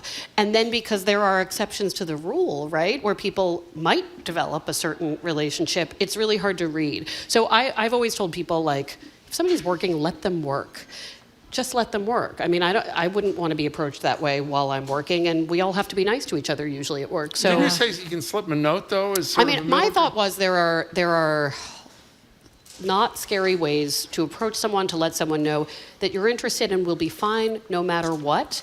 And you say I'll be fine no matter what. Yeah, like, please, I hope this isn't awkward for you. I remember an era of people leaving notes on the check at a bar. Right? Yeah. This is like before everything was super electronic of like, here, I'm leaving my number and now the ball's in your court. Right. And I'm not going to be weird. The person who wrote it, one of the people who, this has been coming up a lot lately. To me, this says people are lonely and they're building what they feel like are strong relationships with people in their community that might not be the right relationship. But a guy had gone to a restaurant like every day to try to get waited on by the same person to then have access to her.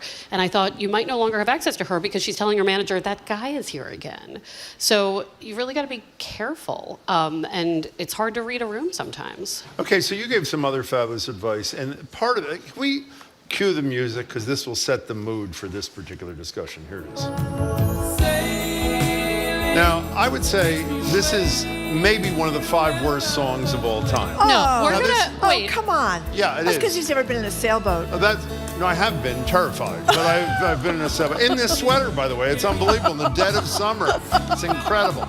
Okay, so I hope I didn't confuse Colin. It's like a Mr. Rogers. You have to remind me because what's wrong with Mr. Rogers, my friend? Yeah. What do you want to say? Something insulting again? Or No. This is good. But you have to remind. Why don't you sing the song, Jim? For those who have not seen the Yacht Rock documentary on HBO, I loved it. It's amazing, but also I realized what a hold on me this song had. Horrible. Absolutely. Okay, so perfection. Do I have the right column? You were right. I think. I hope I got this right. I think Empty Nesters wrote you a column and say, I don't know what to do with myself. Oh yeah, I don't know. The kids are. That's where this comes in, right? I think so. And then you gave them a list of things which you said you would do, not as an empty nester, but as someone if you were alone and had time on your hands.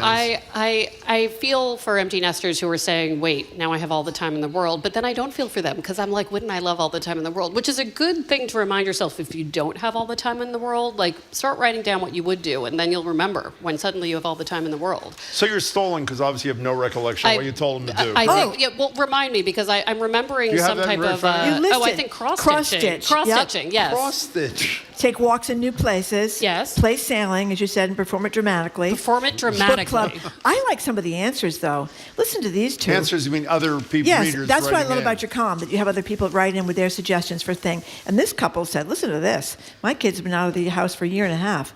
This is the best thing ever. Vacation, shows all the time, go to brunch, take naps, watch TV with no clothes on. What's not to love about an empty nest? I thought, isn't that a happily married couple after all these years? I mean, good for them. Good for them. One thing that comes up in the answers from other people is like, how much money is there, right? Like for some, retirement is like, well, we're just going to go on 50 cruises to amazing places, and then guess what? You can fill your time pretty quickly. But if you're on a limited budget, and so many people are, it costs nothing to lip sync Sailing by Christopher Cross into a mirror. It costs nothing, very little to cross stitch. There are just some things I know that I would feel selfish to do them now. And I think it's a great time to do all the things that you would have felt selfish doing because there were more important things to do. Can we now talk about, I was going to say heartbreaking. It is really, it's sort of heartbreaking kind of thing. It reminded me, I'll tell you what it is in a second.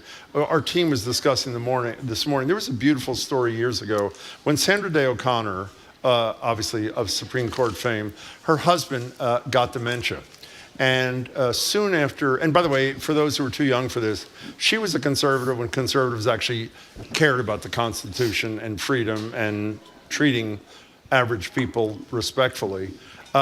She quit to take care of him. She quit to take care of him, and he, almost overnight, developed a close, if not intimate, relationship with another dementia patient, and she was totally and completely supportive because she knew that's exactly what he needed. Describe the email you got, the letter you got. I got a letter from somebody who wanted to know about the ethics of being with someone new and different, a different partner when you are married to someone who's in a memory care facility and has dementia. And it was just such a sweet and heartbreaking letter about, like, I made these vows and I made these promises, but the person I'm with is not who he was. And you know, I've heard this before, but you know, it was just really interesting. All of these commenters wanted to say, please, please live your life.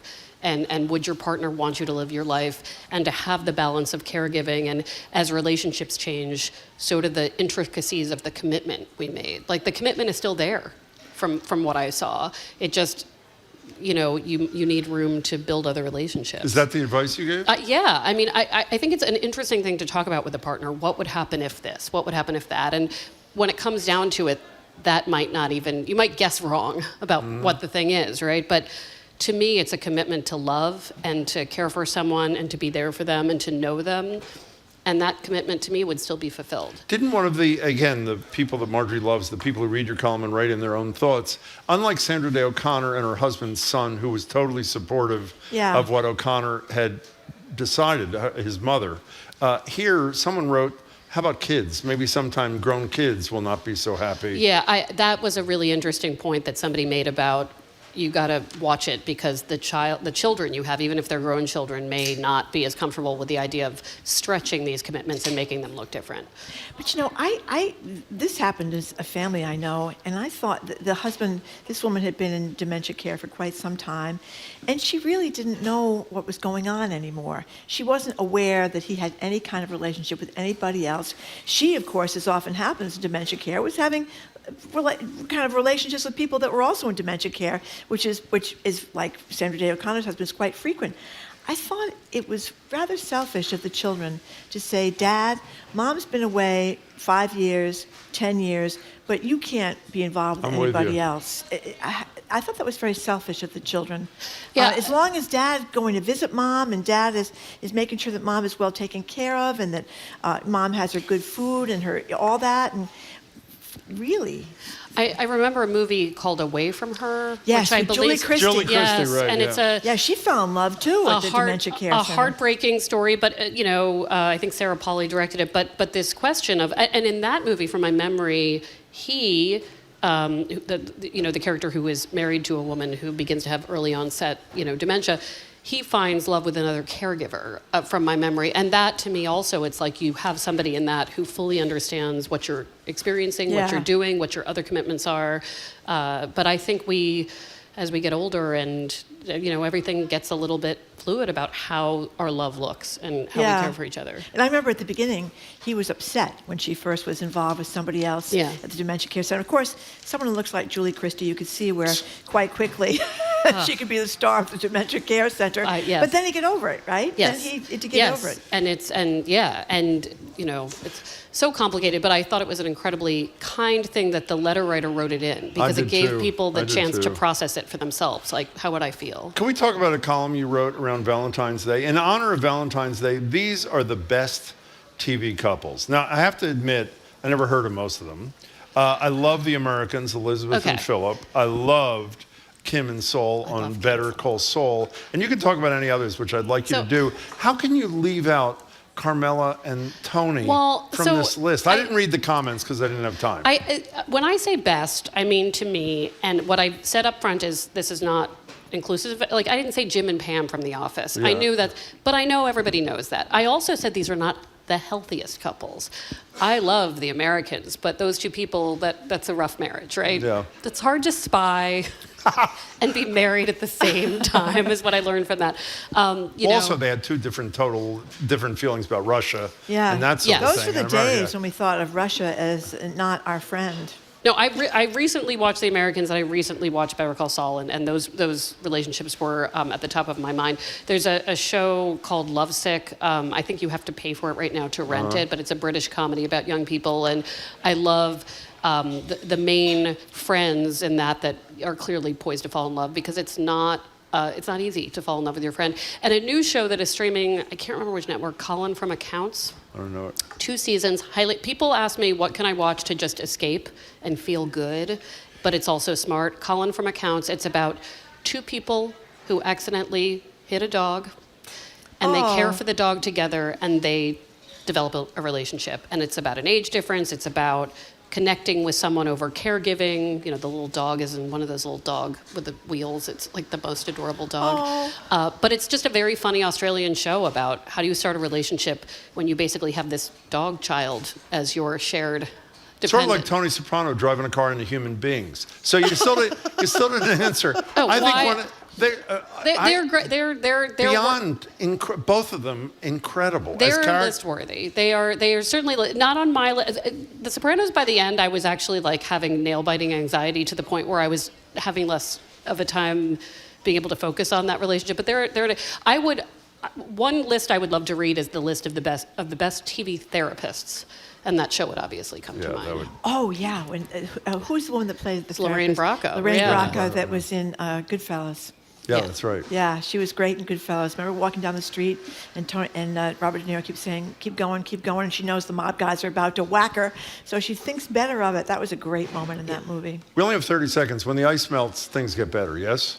Oh, yeah, and if you feel like you're at your worst today, you are. The ice is going to melt. People who run can't run. People who walk can't walk. We're all a little bit... Just give it a few days. Give it a month, okay. Yeah.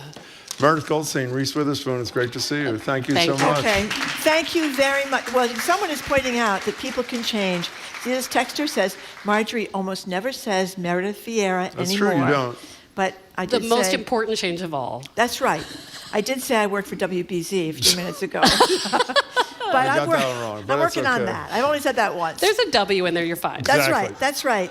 Okay, great to see you, Meredith. Meredith Thanks so Goldstein, thank you very much.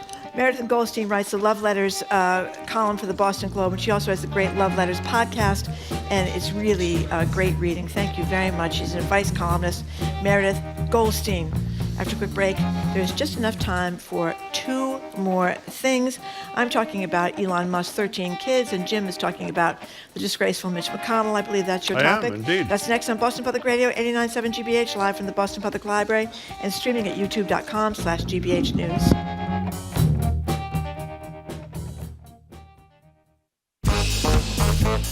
This week on Under the Radar with Callie Crossley, from the streaming series Interior Chinatown to the Hollywood blockbuster Wicked, Asian actors, characters, and storylines are drawing audiences and praise.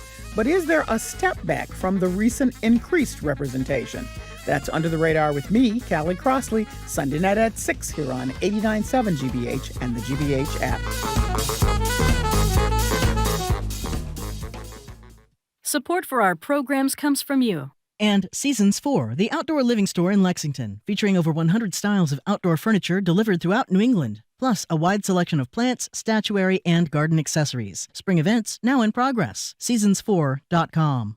And the Huntington Theater. The Boston Family UFOT cycle continues in The Grove, playing now at the Huntington Calderwood. A young queer daughter of Nigerian immigrants comes into herself. Tickets at huntingtontheater.org.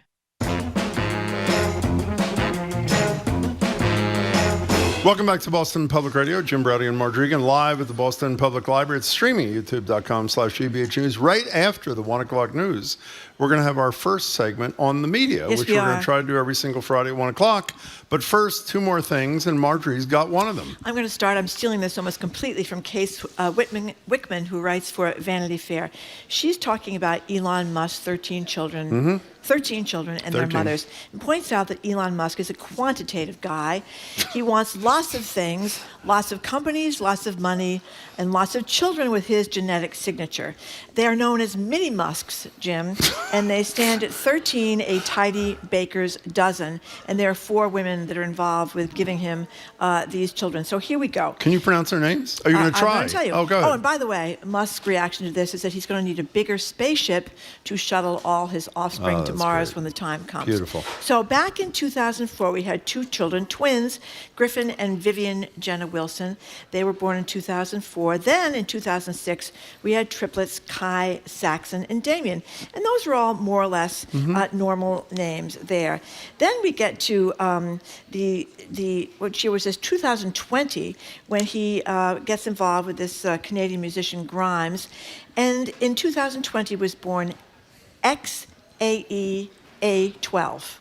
That is my mother almost named me that, by the way. A12. They tweaked the name a little bit to XAE AXII or 12, whatever it is.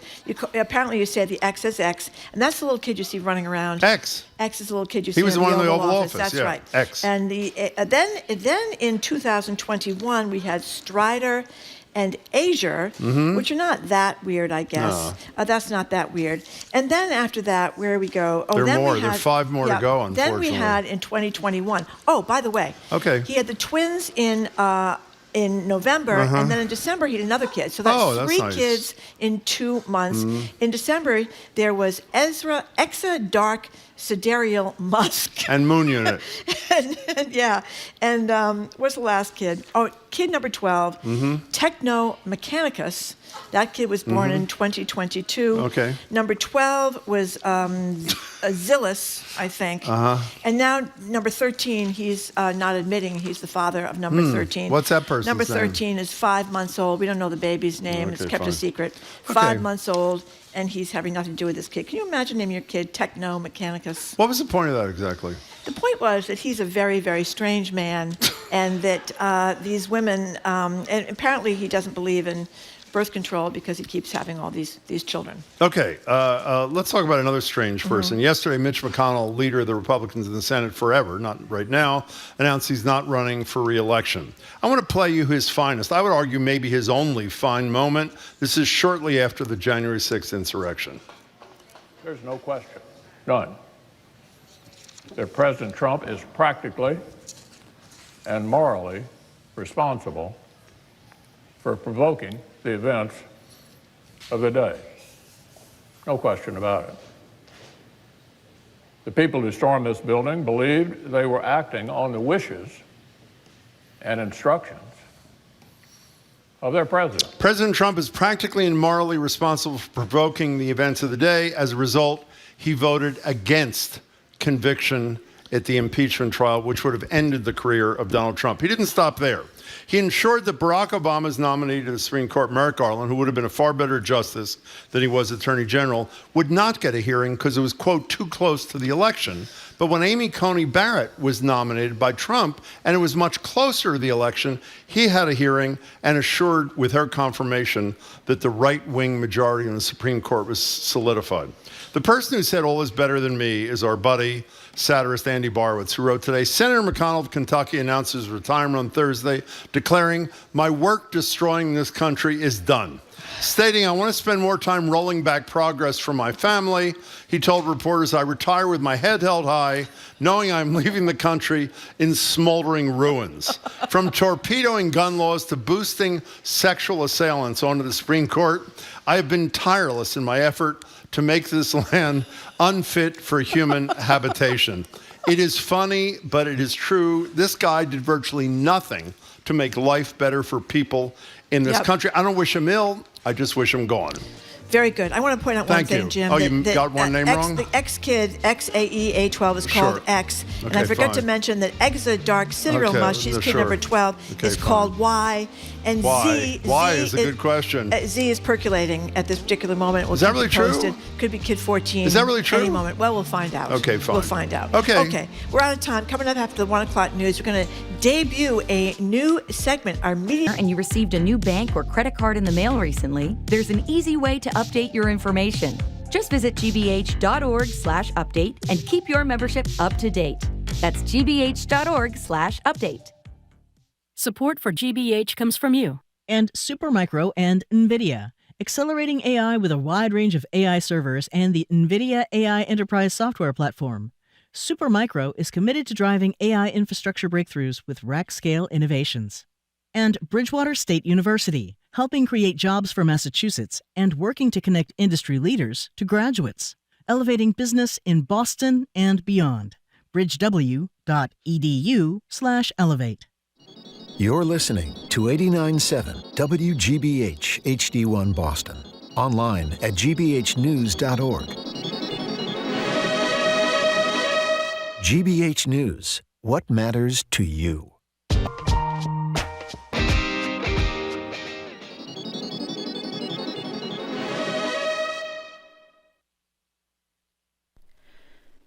Live from NPR News in Washington, I'm Lakshmi Singh. The Senate passed its budget resolution this morning. NPR's Barbara Sprunt reports it acts as a framework to implement President Trump's legislative agenda.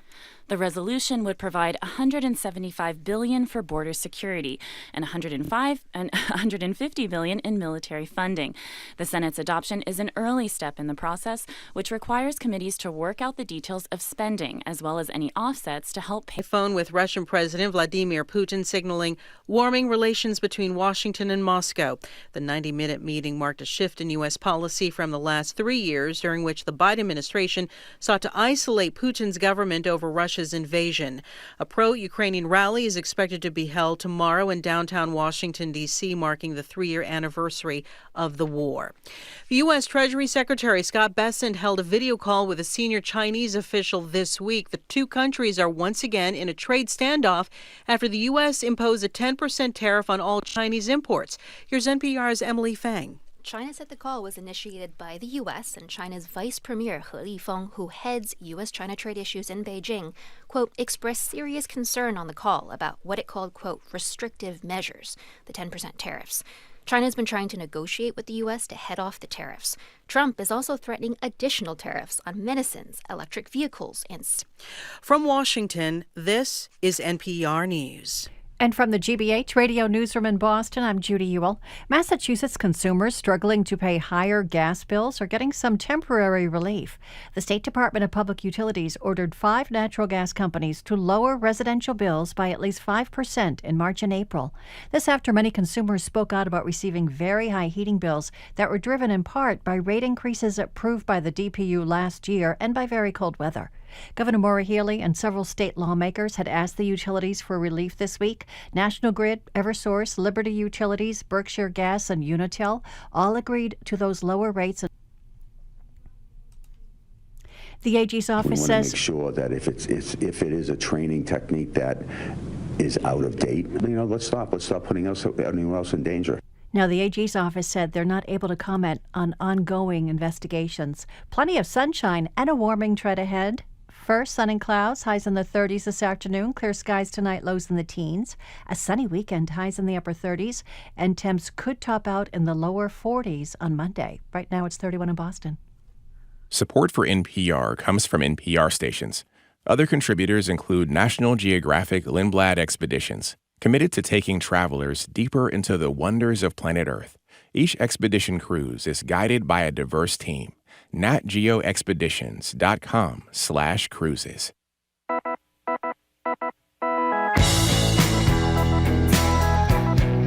He's Jim Browdy. I am Marjorie Egan. Welcome to our morning edition. She's co-host of GBH's The Culture Show. That airs daily at 2 right here on 89.7, including today's Week in Review live right on this set here at the library. Hey, Callie. Hello. Also here, GBH politics reporter Adam Riley, previously the host of GBH News, Talking Politics. Adam, it's great to have you. Thanks for joining us. We appreciate it.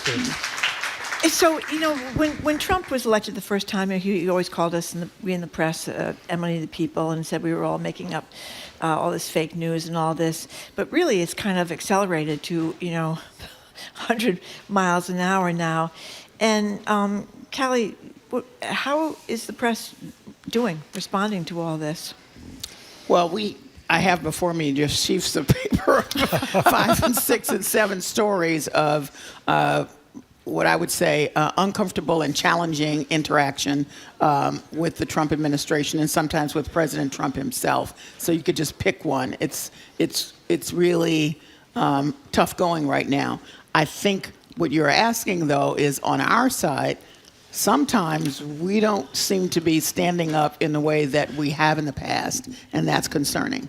Yeah. And there are some, big examples out there now, and it makes a lot of us in the business nervous about it. Can I pick one example? Sure. Let's talk about that for a minute. Associated Press reporter and photographer barred from press conferences in the Oval Office and on the plane because they had the audacity to not agree on their style book to call it the Gulf of America. They're still calling it the Gulf of Mexico. A bunch of people, including, I didn't know this till this morning, including Newsmax and Fox News, signed on to a letter saying this is not right, it cannot stand. However, I'd forgotten this. Last week, earlier this week, we were talking to Chuck Todd, and we were saying to him, when a situation like this arose a bunch of years ago during the Obama administration, when Fox News was barred from interviews with Ken Feinberg, the brilliant compensation czar, NBC, and he interrupted us, and he said, I was the guy from NBC. NBC, CBS, ABC, and CNN refused to participate in press conferences. That's real action, not like we're doing now. What's your take on You totally stole my thunder. I was getting all worked up about that when I was driving over. No, I completely agree with you. It's all well and good to sign a strongly worded letter expressing your dismay at AP being frozen out, but I really think it's past that point now. What we should see news organizations doing is saying, okay, they've been denied access. They are a classic, credible, nonpartisan AP news organization. We're not going to take our seat if you're not going to let them take their seat. No one wants to do that because everyone's afraid of what the reaction is going to be. By the way, AP does call it the Gulf of America. They just primarily call it the Gulf of Mexico, while also noting that the president has rebranded it. And their rationale is it's been called the Gulf of Mexico for 400 years. He's the only one who's calling it the Gulf of America. We cater to an international audience. So why are they, before we get to Kelly on this, why are they not doing what these major outlets did when Obama barred a reporter from his press conferences? My theory would be, if you imagine the fear of what the response could be, think about what that fear was under Obama. Now think about what that fear is under Trump. Completely different. What are they going to do? They're terrified. Well, do you agree, by the way, that the other reporters should refuse to go? Oh, absolutely. And we were both going to bring up that Obama moment, that President Obama moment, when everybody sort of stood firm. But I guess in the wake of this, in the context, in the larger context, other things that are happening that maybe encourage other folks to be fearful. For example, all of those traditional media outlets that you've heard we named here have been told, get out of your spaces that have been there for you in the White House forever and ever and a day. We're going to replace them with all these other outlets with an avowed bias, I don't even want to use the word conservative because there's something else going on for a lot of these outlets. And so they're going to take their places. That's one thing.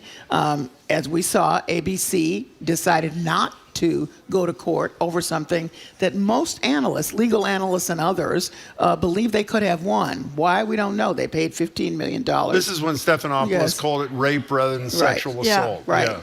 And at the moment, CBS is now under pressure, 2 lawsuits.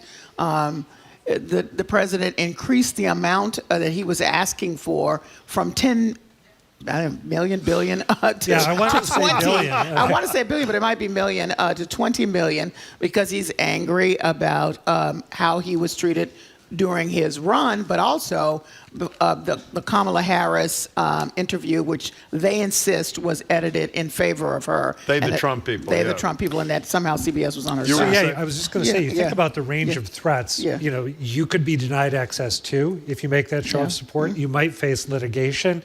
You might face investigation by the federal government, like PBS and NPR are facing for alleged bias, right? That's Marjorie Taylor Greene. She wants the first DOGE subcommittee hearing to be on bias at our network affiliates. Right. The space laser, Jewish space laser lady is talking about other people's making mistakes and being biased. I want to mention Elon Musk, though. I mean, he is gone. He's Mr. Free Speech, isn't this his claim to fame? Free speech. That's the idea, Obviously now he's no more free speech if it's not speech he doesn't like. So he talked about his fantasy of a long prison sentence for 60 Minutes reporters because he didn't like this piece about him that ran last week. He talked about a Wall Street Journal reporter who broke the news about the DOGE staff person, the one that said all the racist remarks and how let's embrace Indian hatred, and he was a racist before it was fashionable and all this kind of stuff. I'm paraphrasing, but that was essentially what he said. He said, Musk said that reporter should be fired immediately. And Radio Free Europe should be shut down, talking about how it's all full of these radical, crazy left people were the words that he used. And again, he's bit after 60 Minutes a big time because they talked about, they had interviews last week with all the people that, well, not all the people, but some of the people that were fired from federal agencies, including USAID. So that's pretty frightening. When he's got very the frightening. president's ear. I think you should say that the piece was about his hypocrisy around the First Amendment. That's right. And that's what he was mad about. So we need to say that. This is all very scary. And then we have the Mississippi newspaper where the judge decided that, I'm going to side with the city council and some others saying they somehow should not have been able to print an op-ed that criticized the city government for a very obvious thing, not notifying the city and the press about an open meeting. Which I've never heard of before. But, that leads on. Did you work at a small place before you came here? I was at the Boston Phoenix. Okay, well, that's not a small place. But I was at the Daily Item of Lynn before Okay, perfect. That's what I'm asking. I mean, it's one thing for somebody to stand up. That's right. If you're at a major institution, you were at ABC, obviously, GBH kind of thing. You're at a small institution. You know that Donald Trump has more lawyers than there are humans willing to sue anybody, even if you know you're in the right. You can't just not show up in court. You have Elon Musk talking about long prison sentences for people. I mean, there is, even for the best intended journalists at smaller institutions, there's got to be a chilling effect of all this kind of stuff, right? Yeah, I would think. I mean, if you were at a small institution, the idea of going head to head, if you're at a network, if you're at the AP, you've got access to your own strong counsel, deep-pocketed bosses.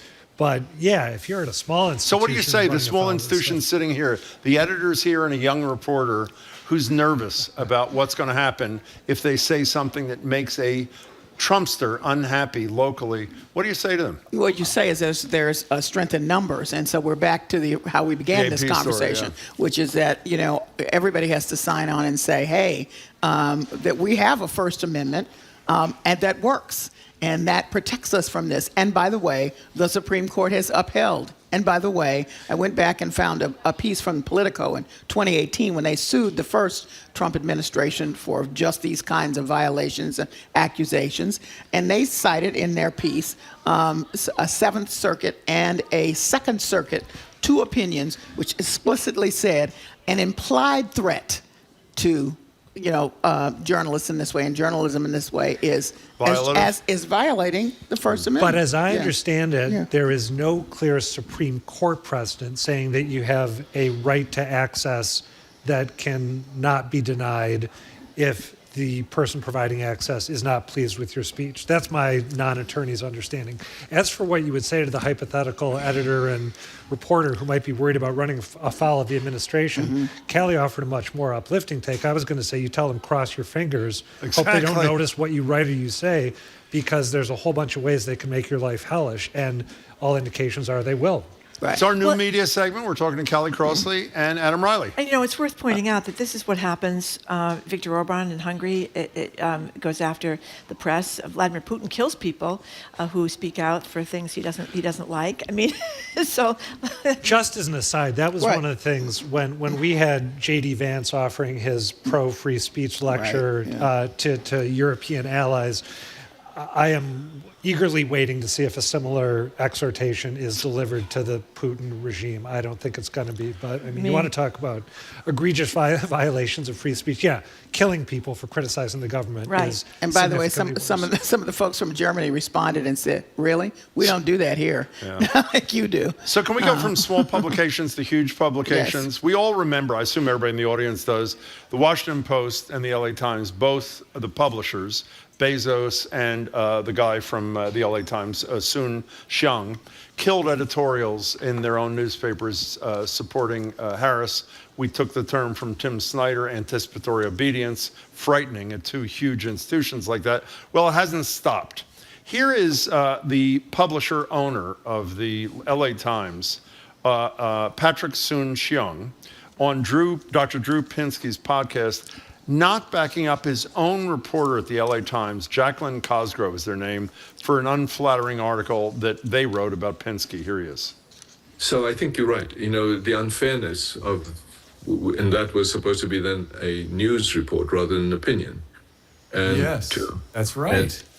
And that's what I also think is wrong about media here. You have to be fair, and that's all you ask, right? Fair and honest, and to call you on some of these things. Talking about his own reporter at his own newspaper. Yeah, that was really, really hard to watch. And just to fill people in who might not have seen or heard this audio, this was Drew Pinsky, who I remember from, what was it, Love Lines? On, back in the day, back in the 90s. Love Lines, I missed that. Was that like a dating show? It was like relationship-y. Oh, kind really? Of geared It toward the wasn't male. serious is the point. Yeah. Okay. I missed that. No, but he was I did too. he was covered negatively in the LA Times when he was being eyed for a seat on this homeless commission or a board overseeing a homeless commission in Los Angeles. And his claim, which he made to the owner of the LA Times, was that he hadn't been contacted for comment. The article that was written about him, was completely inappropriate and a shoddy piece of work. And before those comments that we heard from the LA Times owner, you could see in the video of this interview, the LA Times owner just basically chortling along with this incredibly denigrating characterization of one of his own reporter's pieces of work. And it seems, by the way, the criticisms just aren't true, that Pinsky was in fact contacted. Right, he was contacted. And supposedly quoted all over the piece. Right? He was quoted and he was contacted, and they have all of the evidence of that. So here is the LA Times not even knowing what the evidence was and agreeing with Drew Pinsky, who was obviously just mad that he didn't get a favorable profile. Well, and they also talk about what happened to this reporter, that she was called horrible names, harassed. She explained in an email to the company she'd been called these horrible names, and she listed them out, and she obviously is in fear after these people that like Pinsky went after her. And I think, we should mention that right now in terms of the atmosphere right now in the context of all of this, and we're talking about what makes people think about how they're going to stand up at small or large.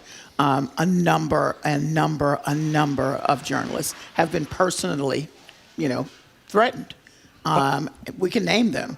And so this is real for people. By the way, that's an example. That's an example of the LA Times owner denigrating one particular report by one of his own staffers, but he's also going to be introducing, as some people may know, he's going to be introducing this thing he calls the bias meter. And I'm a little unclear on whether it's going to be opinion pieces only or opinion and news pieces, but it's going to be AI driven and is allegedly going to tell you if you're reading something in the paper that he publishes, if what you're reading is inappropriately biased, which is about the most emphatic no confidence vote you can give to create a systemic device to call bias out in your own paper is, for LA Times staffers, it's incredibly offensive. Can I do another? We should also note that a lot of people have resigned their positions, not just there, but in other a lot places. of people resigned their subscriptions too, like 250,000 from the Washington Post. But I'm talking about the journalists. Oh, I'm sorry. Yes, journalists have resigned. Left. Yes. But there's one more example of this. We mentioned the Washington Post and LA Times. The Washington Post, which also Bezos killed an editorial supporting Kamala Harris. Most recently, the ad people approved 2 full-page cover ads from Common Cause saying Elon Musk, I think, has to go. And all of a sudden, after approval, the thing was killed, and the assumption is it had to be killed by Jeff Bezos. So, Marjorie, this is directed to you, not just Adam and Callie. You always say to people when they call or text and say, I don't know who to trust in the media anymore. And you say, go to mainstream, responsible, legacy media. Well, the Washington Times and the LA Times fall into that category. The Washington Post, I'm sorry. And the LA Times. What do you say to them now? New York Times. Okay. I'm serious. What do you guys? What do you say? What I say is I went to look at the policy, and the policy says we accept all types of advertising and do not decline ads unless there is a compelling reason to do so. The point here is that they will not say what their compelling reason was. The policy also says it reserves the right to position, revise, or refuse to publish any advertisement. And again, they still have not said why. So it's bizarre because Common Cause reached out to them several times saying, tell us why. And what they were denied, just to be clear for the audience, they were denied the ability to publish it on the outside of the paper, but there was going to be an inside component as well, which the Post was not rejecting. So it's nonsensical. It's even more nonsensical than it seems at first blush. I mean, the Times is a great source. I think you just got to take... You got to take every source right now with a grain of salt. There are still great reporters at the LA Times, the Washington Post, and other outlets where the higher-ups might seem to be compromised or striking a more complicit note. I just think it makes sense.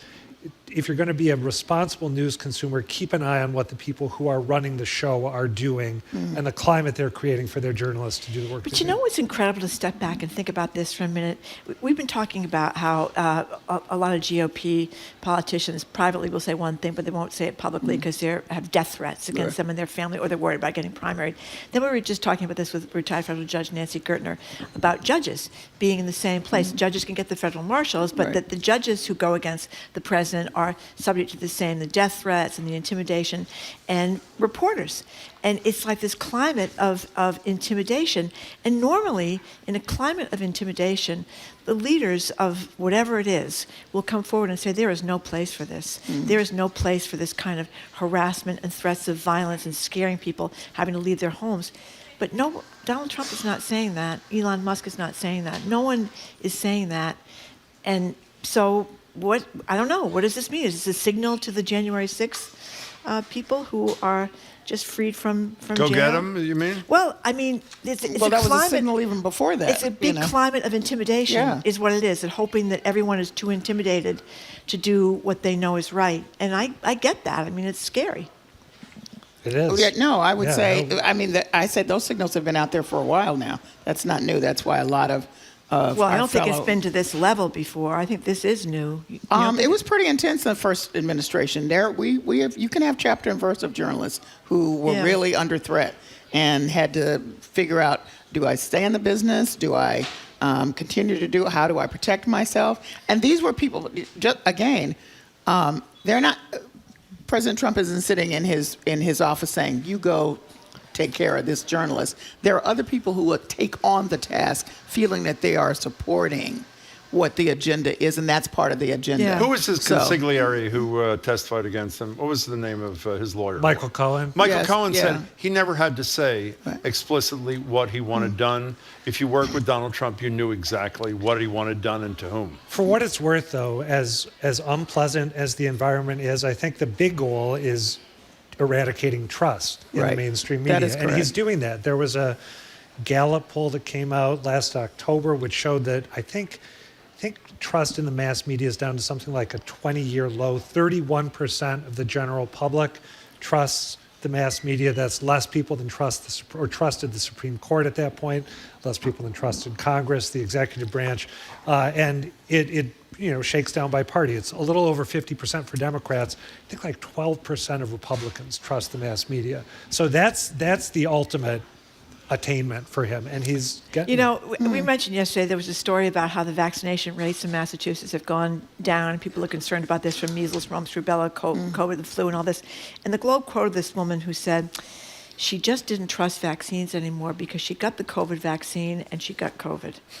And I thought, oh my God, now she wasn't going to vaccinate her own children. I thought she wasn't getting that information except from some website somewhere online or some crazy thing. Or from RFK Jr.'s organization. Or from and so you think, I don't know, people were not very discerning, I guess. Well, also, repetition works. And at every point, the president and others who feel the same way are repeating the kind of non-facts that people absorb after a time. They hear it over and over again. It sounds like it's true. So then when you present them with evidence that this is not true, they're questioning you. There's specific claims. And then there's just the slogan or the motto, fake news, which has been repeated ad nauseum. It's enemy of the people. Fake news, enemy of the people. Yeah. Right.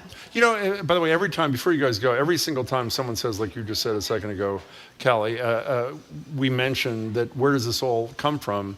This repeat the lie. It's Roy Cohn. And it was done brilliantly in Michael Kirk's film, The Choice, when he focuses on both major candidates. It comes out election season. They're brilliant documentaries he does. It was the housing discrimination case where this all started, where Roy Cohn, most of you know him from the House Un-American Activities Committee and Joe McCarthy. They lose this case for discriminating against black tenants, and they go out on the steps of the courthouse, I'm giving you the simplified version, and say they won. And Cohn's advice is just keep saying you won repeatedly, and at the end of the day, people are going to believe you won. And that was even before there was the Fox News and the Newsmax and the whatever. So the final question, we only literally have 20 seconds for each of you. Is the press able, even the best of the press that is fearless, competent, not doing all the, are they able to keep up with the incredible rate of the movement of this administration? I think it's hard. There's just so much happening. Yeah, it's I'm not going to say a losing battle, but very difficult. How about it, Kelly Crossley? I think what's happening, and I'm glad to see it, is they're moving from the headline stuff, which is pretty horrific, down to what's underneath. And that's where you really want to make sure that you're supporting your independent journalism, because that's where you get the information. It's great to see you both. Thanks so much for your time. We appreciate it. That was our debut segment. What do you think? Thumbs up? I hope so. Well, they were in it. It's pretty hard to say thumbs down. Adam said thumbs down. That was Would you horrible. like to say thumbs up, Jim? I was enchanted. Okay. I was. We'll do it again. Thank you very much. Thank you both. That was great. GBH's Adam Riley and Callie Crossley for our new Friday media analysis segment, Press Play. And Callie's going to be on at 2 o'clock with the Culture Show, their Week in Review, which is always fun. And it's right here at the Boston Public Library. So if you're in the neighborhood, stop on by. If you're here, you'll have a great time watching it. Okay, we are ending our week by opening the phone and text lines with you. Next time you're annoyed with your friend who can never show up on time, consider that they might be suffering from a psychological condition known as time blindness. Are you buying it? That's next. You're listening to Boston Public Radio 89.7 GBH, broadcasting live from the Boston Public Library and streaming at youtube.com/GBH News.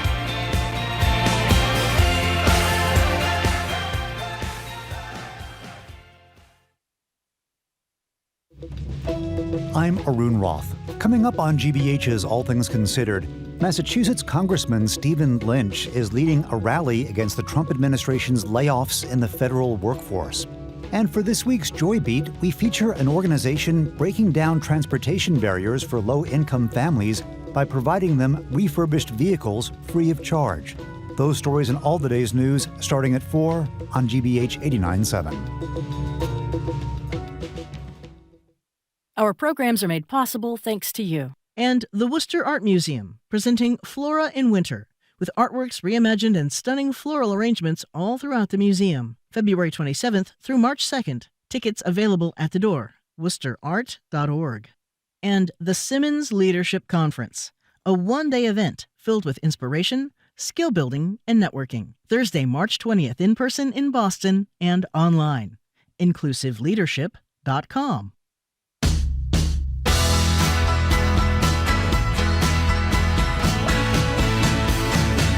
Welcome back to Boston Public Radio. Jim Browdy and Marjorie Egan. We're live at the library, streaming at youtube.com/GBH. There's this piece out in the Washington Post about a tragic, debilitating psychological condition Marjorie mentioned. A lot of people allegedly suffer from, known as time blindness.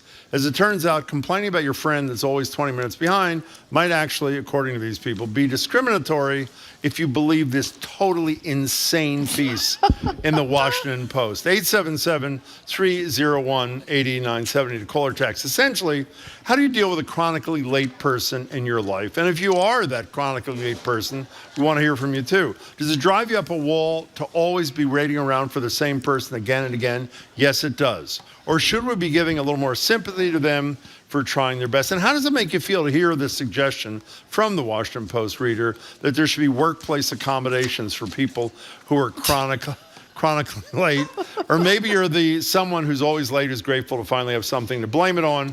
Time blind. I don't even care about time blindness unless you want to talk about that. I'm suspicious. I want to talk about whether you are a person who is chronically late. Why, and are you ashamed of yourself? And how do you react if you're not a late person? Like me, for example. How do you react to people who have been late more than once? Like Marjorie, for example. 877-301-8970. Before you say it, I will admit you are immeasurably better. Thank you very much. Why are you better, Marjorie? Well, because actually, I have to give you credit. I have to give you credit that it's much less stressful to go someplace early and then just bring work with you or make phone calls, while you're waiting for something to start, than to be racing someplace insanely. And so I'm better. But I don't know that you are this as great as you say you are, Jim, about this whole thing, because we have a little sound. Well, you have a little sound here. Time blindness, you mean? You're messing up the show timing and thinking it was time for Jared to join us and talk. So talk about time blindness. Here we go. Is Jared around, or are we not doing? Is Jared around? Okay, hey Jared, you there? Not now. What are we doing here? Oh, it's not the end of the show. Oh, gosh. Marjorie's happy because I screwed up. That's right. I always love it when Jim makes a mistake. That's right. That may have been time blindness one time in my life. You're looking for Jared. It's like 20 minutes away from the end of the show. How many times are you going to play that, by the way? As often as necessary. Now, let me tell you, if you're going to play that, I'm going to tell my favorite George W. Bush story, and then we'll take your calls and texts at 877-301-8970. I rarely say George W. Bush is my idol. On this thing, he's my idol. I will ask Marjorie the question because she knows the answer. When George Bush was doing a cabinet meeting, and the cabinet meeting was scheduled for 9 a.m. And let's say, I don't know, the Secretary of State and the Secretary of Defense showed up at 9:01. What happened to them? Too late. Door locked. Locked out of the damn meeting. Yeah. You think they were late at the next meeting? I don't think so. But I remember once when I was at the Herald, this is a long time ago, and Jane Swift was the governor. I had to go to some press conference that Jane Swift was giving down at the State House. And I was late. I was often late. And I got there, and the doors were locked. I knew I'd be in such trouble if I missed this press conference. I'm banging on the door and banging on the door and banging on the door. And when they had the thing in the news that night, reporting on the press conference, you could hear me banging on the door. They finally let me in, but it was great because it's you don't mean to be late, but sometimes you are. Can I say a serious thing about this? What? It is so rude. It is rude. It is so rude. What are you laughing about over there? Jamie is laughing at me. I'm sure I did something that was even ruder. That's what he's laughing. What's that? What do you want to listen to this from our colleagues? What? That's how Jim runs our editorial meetings too. If you don't microwave his food for him or show up 30 seconds late, forget about it. I've been at this station for 12 years. I've asked one person one time nicely to microwave my little lunch, and I apologize for it already. All the people across the street at the Lenox Hotel talk about, Jim got here 2 hours ago, Marjorie. Where have you been? Well, we had to work, but that's not to be on time. I like to be places early and do the work. But let me just say this serious thing, and then we'll get to you guys. 877-301-8970. When you were late for something that involved, if you're just late for a movie, okay, you're late for a movie. If you're late for a play, it's rude even though no one's waiting for you if they're not, because you have to walk in front of somebody and interrupt their vision and their time, etc. But if you have a time set for somebody, for a meeting, it's rude. For an appointment, you're screwing them. It says, my time is more important than your time. Exactly. You don't need to do anything, so you can just wait for me for 10 or 15 minutes. Yeah, I'm with you, Jim. So we want to know about how, if you're a late kind of person, how do you defend it, and are you trying to fix it, and have you? And if you're not a late kind of person, like I am not, and you encounter late kind of people like Marjorie used to be, what's your reaction? And how do you cure people close to you who are of the late variety? Here's someone who thinks they do have time blindness. I'm chronically late my whole life. No matter how hard I try, I can't be better. It's shameful. I hate it. But no matter how hard I try, I can't pay attention to the clock. Time just goes by so much more quickly in real life than it does in my head. You, this person that texted, according to these, how do you deal with your time blindness, you need to set alarms. And you can do it really easy on your phone now. If you're going to go somewhere, you have to set an alarm. And you have to do it right then. When the alarm goes off, you got to go. You can't wait. I think a lot of people with attention deficit disorder, they can't do this. The alarm goes off and they have to get the clothes out of the dryer, or they have to go brush their teeth, or they can't just get up and go. Well, by the way, before we get to the calls, the one trick we were taught even as kids, which is about 100 years ago, what's the trick that people told you, probably your parents, if you're going to be late? What? Set your watch ahead. Oh, yeah. 5 minutes. That doesn't work. Of course it does. I did that for you years. fool yourself after no, you a don't. while. You know it's set 5 minutes ahead. It doesn't make any difference. Fine. Oh, somebody else says it's ADHD. Olivia from Providence. She's linked to time blindness. It's not on purpose, but she's always late, and she doesn't mean to be. Can I be clear what we're discussing here? We're not discussing the following. For example, many years ago, we were at the other station. We were supposed to film for our radio show. Oh, here we go. A little bit out in Northborough. Yeah. What was the name of that supermarket? Opening of when Wegmans. The first Wegmans in Massachusetts. Everybody this is was not what we're all talking worked about. up. The photographer, I think John Parker went, and me, and you never showed up, ever. You weren't late. You never showed. That's not being I late. said that's not what we're talking about. That's right. A no-show is not what we're talking about. Had Marjorie only been an hour late is what we're talking about, but she was sleeping in her car. That's right. In Dorchester. Well, we used to get up at 3 o'clock in the morning, Jim. Yeah, I got tired. up at 3 o'clock that day, too. Was I in Northborough? Yes. Let's go to Mary in Burlington. We're talking about late people, whether it's you, your sibling, your partner, your whatever. Hi, Mary. Welcome to the show. Hi, guys. Thank you for taking my call. Thank you. First-time caller. Oh, thank you. Long-time listener. Love you guys. We really appreciate it, Mary. Thanks.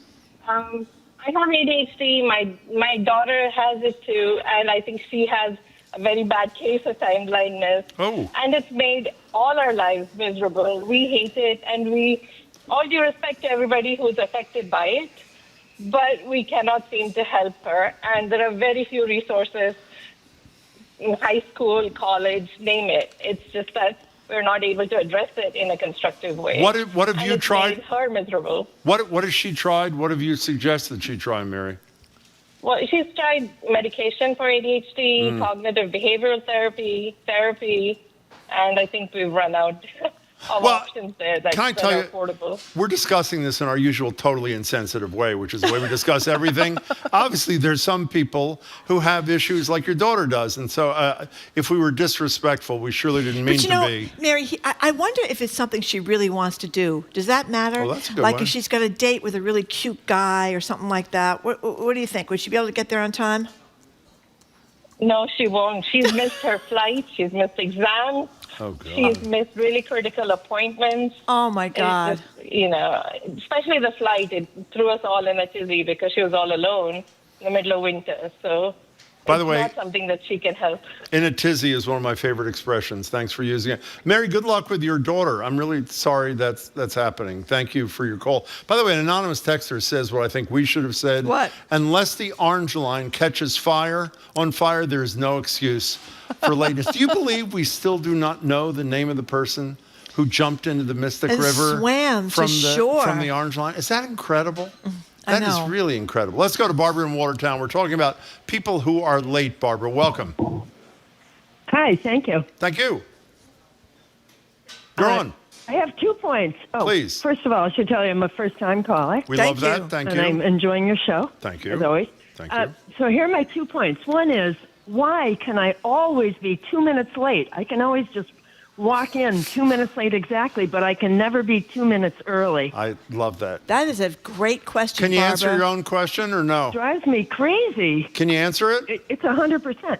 No. Good. It still happens all the time. What's your second point? But here's my other point is that I think that I'm addicted to adrenaline, and I can create that adrenaline fix simply by running late. All of a sudden, my brain lights up. I'm running around. I'm firing on all. Wow! The sort of panic response as I'm late and trying to get out the door.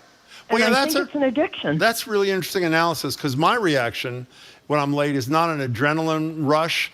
It's unbelievable anxiety and guilt. You don't feel that? Well, I always feel like I can trick the system. I feel like somehow I'm not going to get any red lights and I'm somehow going to get to the place on time. That was a great call. Great first call, Barbara. Thank you for making it. We appreciate it. Good luck to you. Now, a lot of people are saying what seems to make sense to solve this problem, as one texter says, if an event is starting in the family because they have a chronic late person in the family, if the event is starting at 7, they tell them 6:30 or they It's the tell them same as 6 the watch o'clock. trick I told you. Yeah, and they think that helps them to arrive on time. And Martin and Randolph says, I used to be chronically late. realized it was disrespectful and unprofessional, so now she allows way too much extra time to get to appointments. And is the other extreme where she gets there really early, and she said it was hard work to change, but it was worth it. Because you bring a book, you bring work. What's the big deal? Just get there. An anonymous texter asks a really interesting question. I'll let you answer it. If someone is time blind, why aren't they ever early? Time blind is you just can't deal with time. So if you can't deal with time, why aren't you 50% of the time early and 50% of the time late? How about that? Because I think there's something weird that people will do. They'll know it's time to go, but they will do a bunch of other things before they go. I mean, I've seen this with friends of mine and people I know in my life. It's 7 o'clock, but I forgot to get this, or as somebody just texted a little while ago, maybe it was Jamie that sent the text. If you got a little kid and you're trying to get out the door with a little kid, and the kid has to have their stuffed animal, and they have to have their Lego box, they have to have their toys. I mean, that's one where it's hard. With a little kid, you have to start like an hour early. Can I give you an example? But I think I'm sorry. The HDHD people can't focus on that. We just got to go. We just got to go. Can I give you an example that's similar to that? I have gotten many calls in my work life a long time ago from somebody who always says the following to me: I'm halfway to work. I left my preparation, my keys, my wallet, my suitcase, my children's whatever. Have you ever experienced that kind of thing? I have. How often do I get that call? I lose everything. I lose everything. And people say, well, just put it in the same place and you won't lose it. And I said, well, if I can remember to put it in the same place, I wouldn't have the problem. Put your keys in this box, put your sunglasses there, but that's the problem. I can't, I put them somewhere, I just drop them. I spend my whole life looking for my phone. The one trick that I gave her that occasionally works is when she forgets stuff, I always tell, when we're talking about the night before, I said, you can't forget so-and-so. What do I tell you? You tell me to put it by the door with all my stuff. And when she forgets it the next day, she tells me, I stepped over it. When I was leaving the house, I saw it, but I stepped over it. Yeah, so I don't know. And here I am. I don't know why I do this. I wish I didn't do it because it really causes a lot of problems in your life. Jeannie and Needham, what do you think? Hey, Jeannie, how are you? Hi, so happy to be talking with you. I love you. First time call. Wow, 3 in a row. Hi. We have a wonderful dear friend and neighbor, chronically late. We've known her for over 50 years.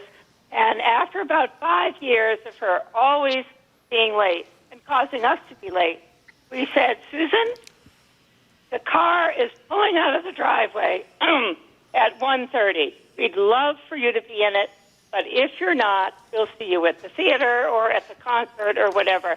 And so it didn't help her become more, make her arrive on time, but at least we didn't miss the event. Can I tell you something? That is George Bush comes to Needham. There's a time certain. That's the time at which everything starts, and you're not. So I didn't hear if you said this or not. Is your friend any better based on? No. Okay. Well, it's a nice idea. No, but at least we don't miss things. Good. I like it. Jeannie, thank you for the call. First call. We really appreciate it. Okay, listen to this one. It's been said that people who are late are selfish and early arrivers are a little insecure. Think that's true? Do you think I'm insecure? No, I do not.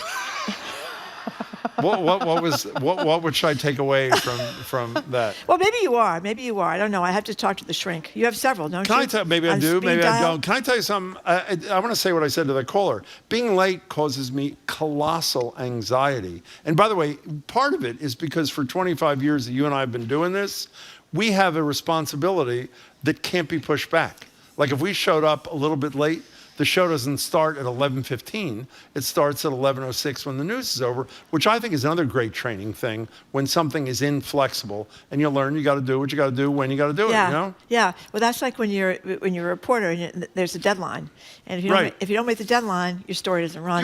Have you ever been late for a show in 25 years? I just realized. I don't think so. I don't think so. Well, that's pretty good. I've been close to the wire a few times. You've gone to the wrong place a couple of times. No, that's true, by the way. No, it's not a joke. Maureen and Hanson, welcome to the show. Hi, Maureen. How are you? Hi, good. How are you? I think we're good. Thank you for asking. What's up?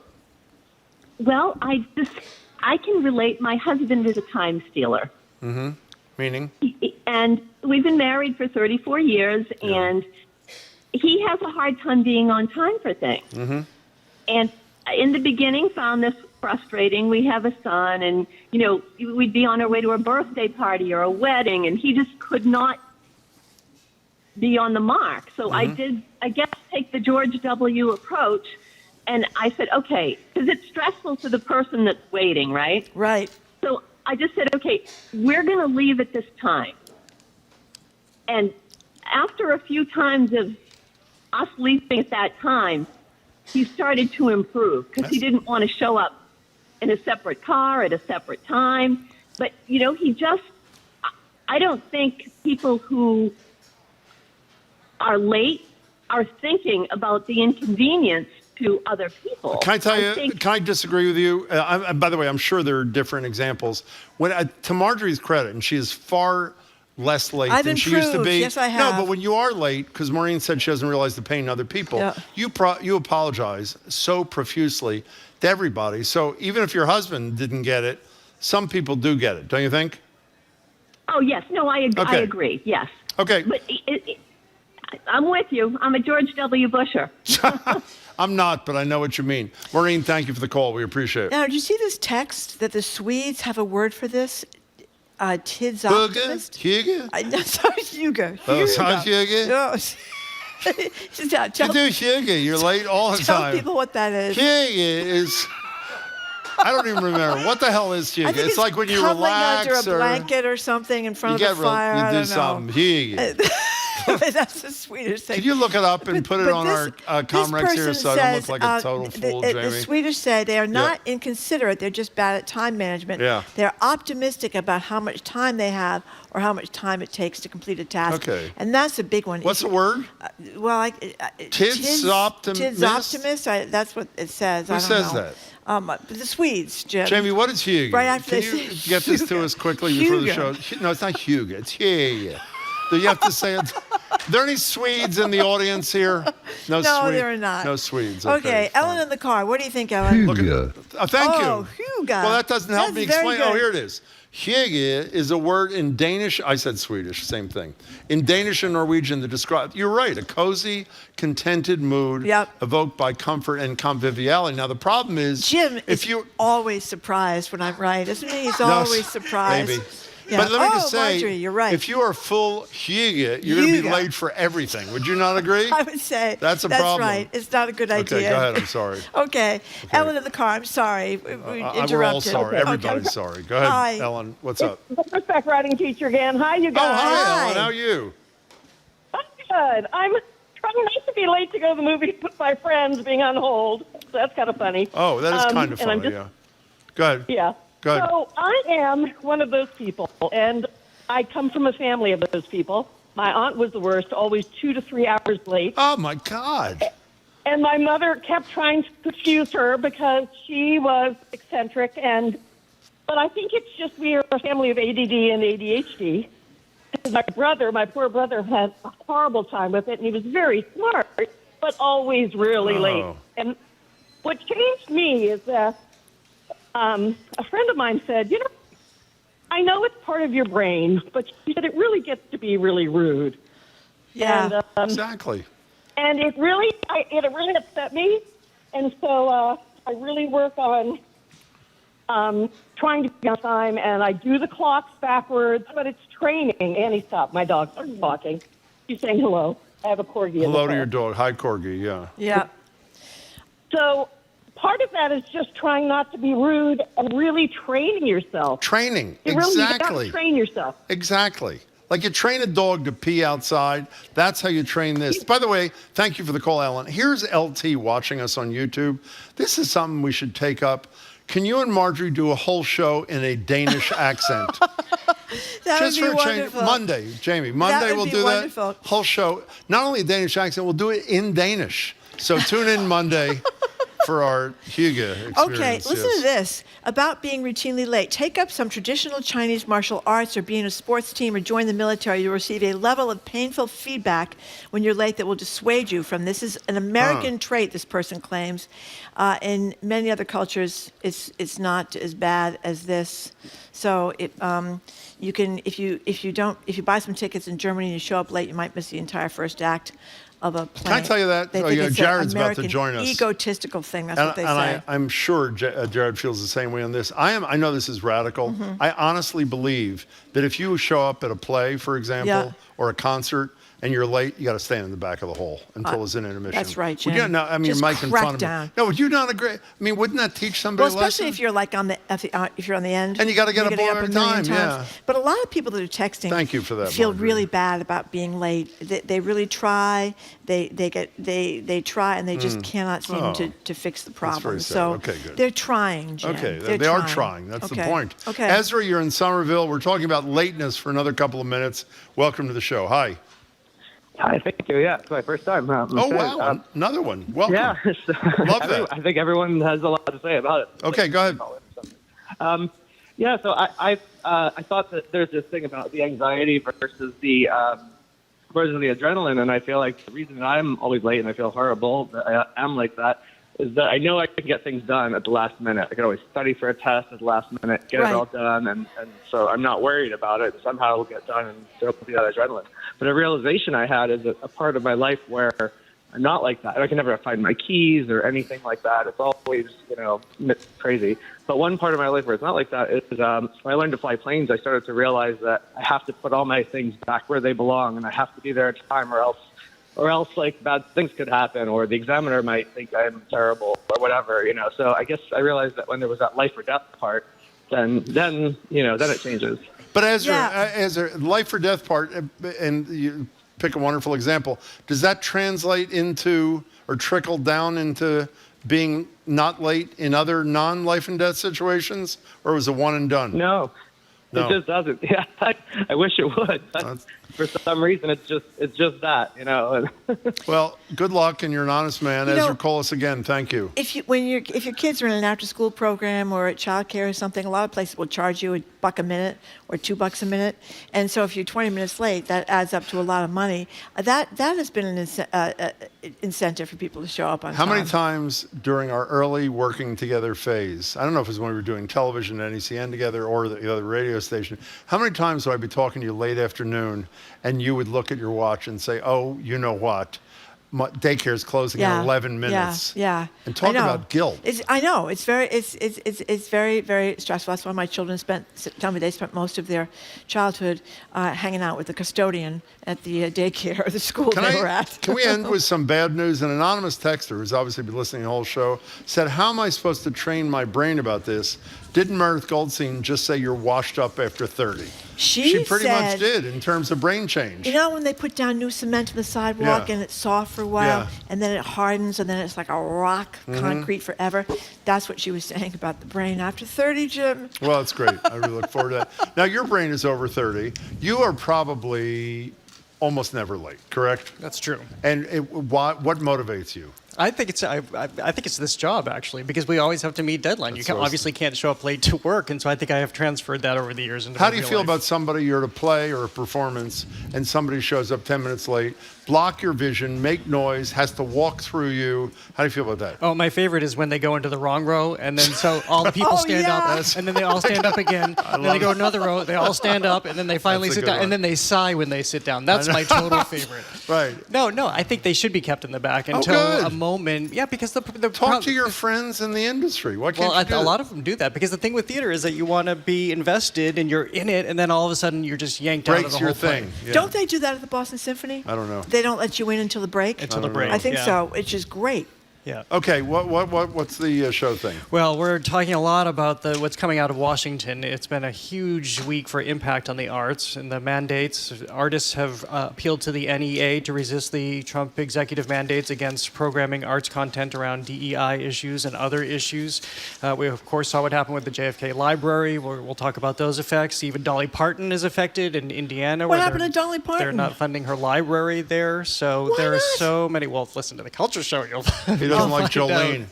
Yeah, exactly. Okay, and we have fun things to talk about, too. Like what? There's a huge international incident over fairy bread right now. What is fairy bread? You'll find that out on the Culture. We're about to all have our first bite at fairy bread. None of us have had it before. All these teasers are really annoying. What are you I have to say. Oh, because you have to listen to the damn show. Isn't that the purpose? That is the purpose of the tease, but I might be delayed, picking up the car or something like that. But you have special access. You can just call me afterward, and I can tell you everything. everything. Listen to the podcast, too. I can listen to the podcast, right? Speaking of the Kennedy Center, we yesterday I did a little thing on the gay men's chorus in Washington being canceled. There was a companion story in the Washington. What's interesting? What's going on around town? We're talking all things arts and culture on The Culture Show, next on GBH 89.7. Funding for our programs comes from you. And Johnson & Wales University, now offering 3-year career-focused bachelor's degrees in graphic design, computer science, criminal justice, and hospitality management. More at jwu.edu. Jazz virtuoso Hazel Scott was the first Black American to have her own TV show until she was blacklisted during the Red Scare. Watch American Masters, The Disappearance of Miss Scott, tonight at 9 on GBH2. You're listening to 89.7 WGBH HD1 Boston. Online at gbhnews.org. GBH News. What matters to you? I'm Jared Bowen. This is The Culture Show. Coming up today on our Arts and Culture Week in Review, the resistance begins. Hundreds of artists protest new National Endowment for the Arts restrictions, asking the NEA to reverse policy changes made in response to executive orders issued by President Trump. My administration has taken action to abolish all discriminatory diversity, equity, and inclusion nonsense. And here's an unorthodox way to have admissions waived. After federal employees were abruptly fired from the JFK Library, no one was left to sell tickets. The library had to quickly close, then reopen for free.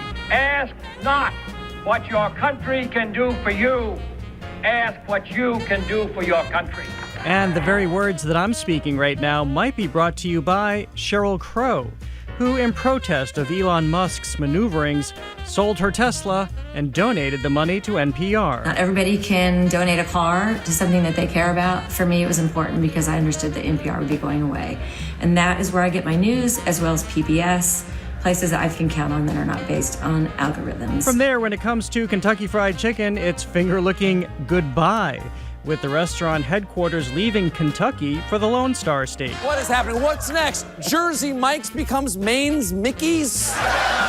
Will Papa John step down as Pizza Pop? A debate about plain bread versus toasted bread incites an international incident over the true culinary composition of fairy bread. Here are my top tips for making fairy bread.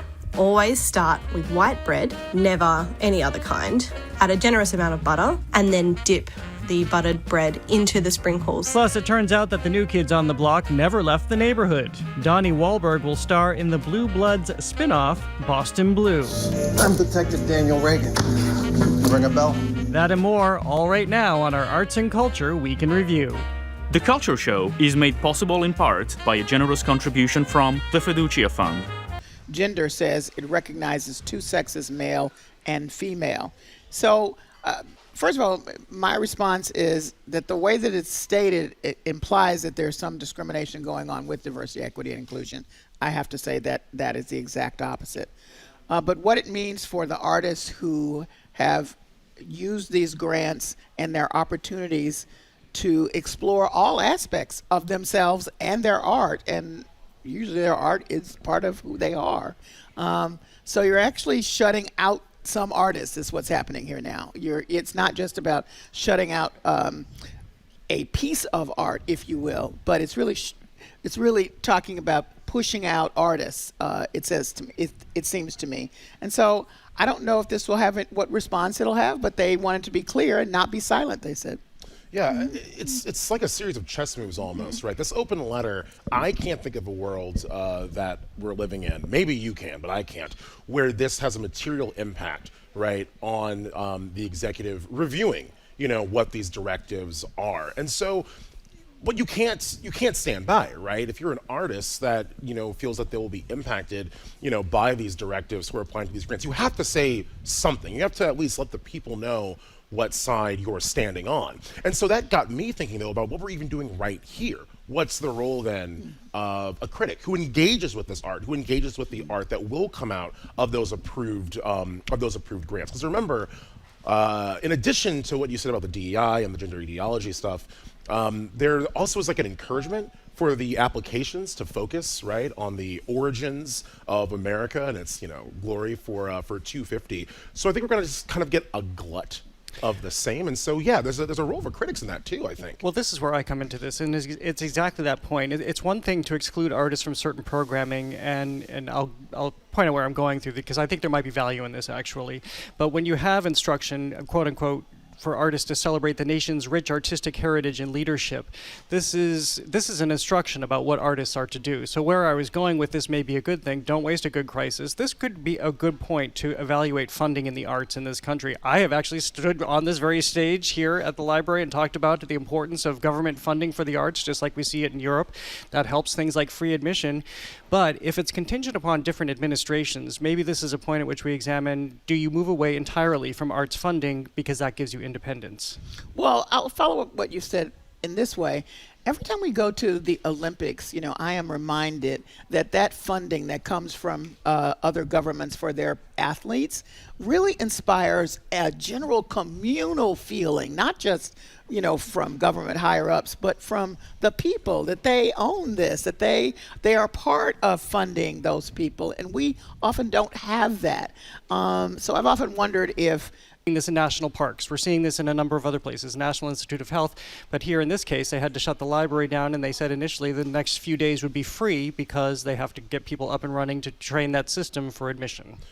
Well, I think it's a couple things to note here. There are 16 presidential libraries. The JFK is second to the largest, which is the Ronald Reagan.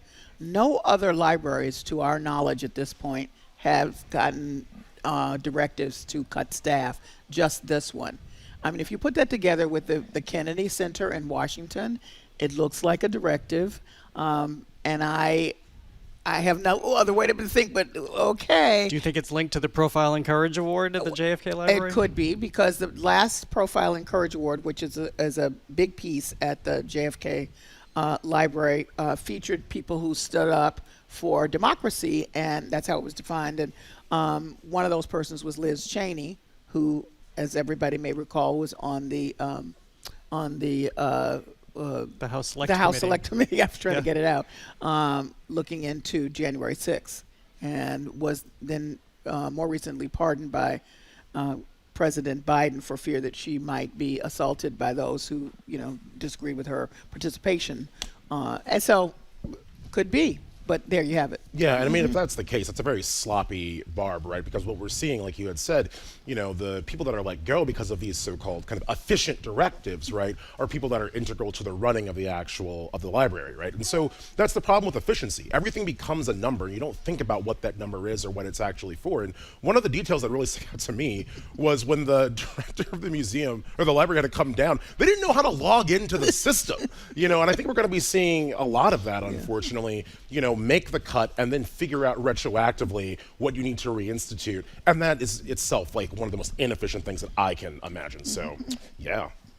Well, this continues in the library front. Partisan politics came for Dolly Parton this week. Indiana Republicans, in their budget proposal, have defunded her literacy program. So Dolly Parton, with her Imagination Library, is somebody who has made it possible to put books in kids' hands. We're talking about kids from birth to age 5. They get one free book a month that comes directly to them. She works with libraries around the country, hundreds of thousands around the country. More than 100,000 kids I saw in Indiana were benefiting from this, but the Republican legislature in Indiana decided not to fund their component of this, which means this program would come to an end. Dolly Parton herself has stepped up and said, please restore this. And this is interesting because we've often joked that Dolly Parton is the one sacred thing in this country, the one sacred person. Everybody likes Dolly Parton, but now she's partly at the center of this. Right, and it's just so people understand, the cut would be 50% matching funds. That's huge. So it really does cripple the program. The second thing to say about this, if anybody has any knowledge of the Imagination Library, it's wonderful what it has done for these children who never had access to books like she didn't have. This is the reason why she started it. I mean, it just makes you cry to think about the kind of access that those children have gotten because of this. And she put her heart into this. And how many kids won't be able to access this. It's terrible. And there's been tangible returns, right, from the program, especially in Indiana. I think we all read the same article, at least, that did make the point that, like, you know, with this program's been around since 2004, right? So it's over 20 years old. And, you know, in this time, Indiana's ranking in, you know, literacy in the union has risen from 19th, you know, to 6th. So, you know, if you're going to cut that fund, then you have to ask yourself, well, what's their backup plan? You know, there's been an improvement here for a very real reason. And the only thing that I can really think of, you know, is for the why, right, is this question of, you know, inclusivity. What does it mean, right, to include everybody in the access to literature? I think it's also part of book banning because, you know, all kinds of books are available. And she encourages kids as they learn to read to really choose their own books. That's part of the joy of this. And so I think there are a lot of books that they just don't want to have distributed to those kids. Without saying it, this gets at the same thing. Well, speaking of book banning, that includes Redheads with Freckles. The Department of Defense has banned a number of library books from schools it operates around the world, including actor Julianne Moore's children's book titled Freckle Face Strawberry. This is a book she wrote back in 2007, actually. She was pretty upset to learn this week that her book had been banned, and it's not clear why a story about a kid with freckles who learns how to live with her differences is being banned. She took exception to this, especially for the fact that she grew up as a so-called military brat. So she went to Department of Defense school in Frankfurt. So she's somebody who would have benefited from a children's book like hers. This, along with a story about Ruth Bader Ginsburg and a book by a transgender actor, have also been banned this week. Oh, I think we can say why hers is banned, because if you're talking about celebrating difference and embracing yourself, that's a very theme running through a lot of children's books that are being banned. They don't want that. So when we understand that the majority of books being banned, particularly for children, are BIPOC or LGBTQ+, I mean, it doesn't seem like it would make sense that we're talking about freckles that's sort of outside both of those, you know, situations. But the theme of the book is you are you, embrace you, and you can embrace others being you. And I think that's what the point was. It's a bit bizarre to me now that we're talking about this, because at least even when I was a kid, right, books that celebrate differences have kind of always, I feel, been there. That's kind of like a central conflict in children's literature. You know, even, you know, Baba Black Sheep, right? That's the black sheep. Does he have any wool?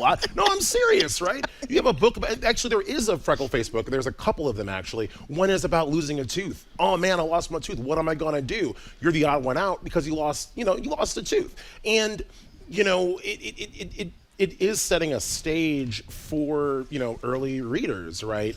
To, like you said, understand what it means to be different. But the climate that it's in now just doesn't really add up to me, because, again, that's the central conflict in a lot of children's literature, period. We can go into the kids section after this is over and pick out 5 from, you know, 1986, and we'll see the same thing. Because differences are epic when you're a child. I know. Yeah.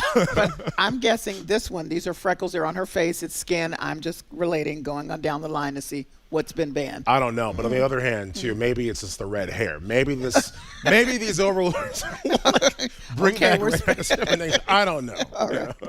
Well, that concludes this week's summation of what's happened. Of course, we will continue to follow all of this on The Culture Show as it affects the arts in pretty profound ways. You're listening to the Arts and Culture Week in Review, live from our GBH studio at the Boston Public Library. Coming up, how a literal bread and butter issue is sparking an international incident. That's next on The Culture Show. Stay with us. The Culture Show is made possible in part by a generous contribution from the Fiducia Fund, proud to support this station's arts and culture programming.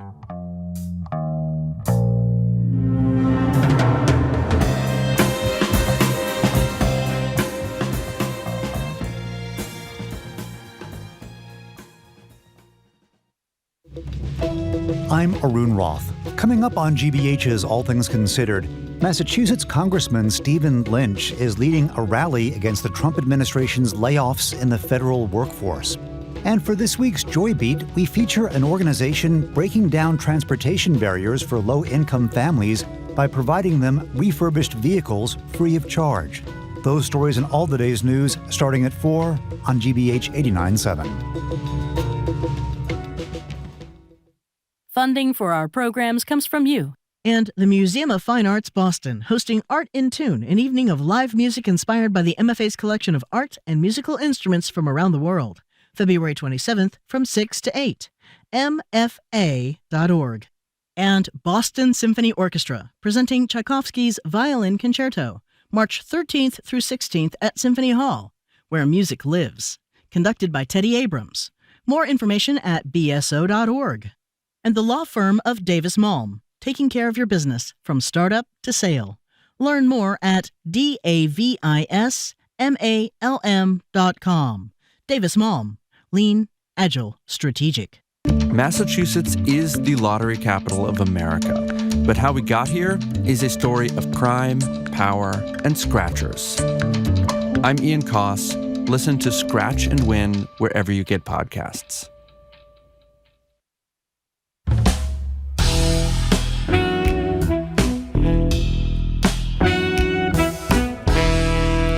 Welcome back to The Culture Show. I'm Jared Bowen, live from our GBH studio at the Boston Public Library. I'm joined by co-hosts Callie Crossley and James Bennett II. If you're just tuning in, it's our Arts and Culture Week in Review, which includes fast food franchise Wendy's. Now they're serving up both fresh food and fresh AI. That's the name of their new AI assistant pitching in on drive-through duty.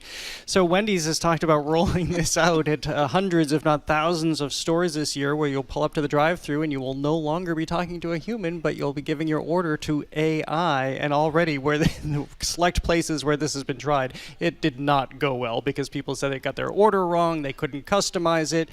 But as we know, this is the trend with AI taking over jobs, and we have less and less interaction with humans.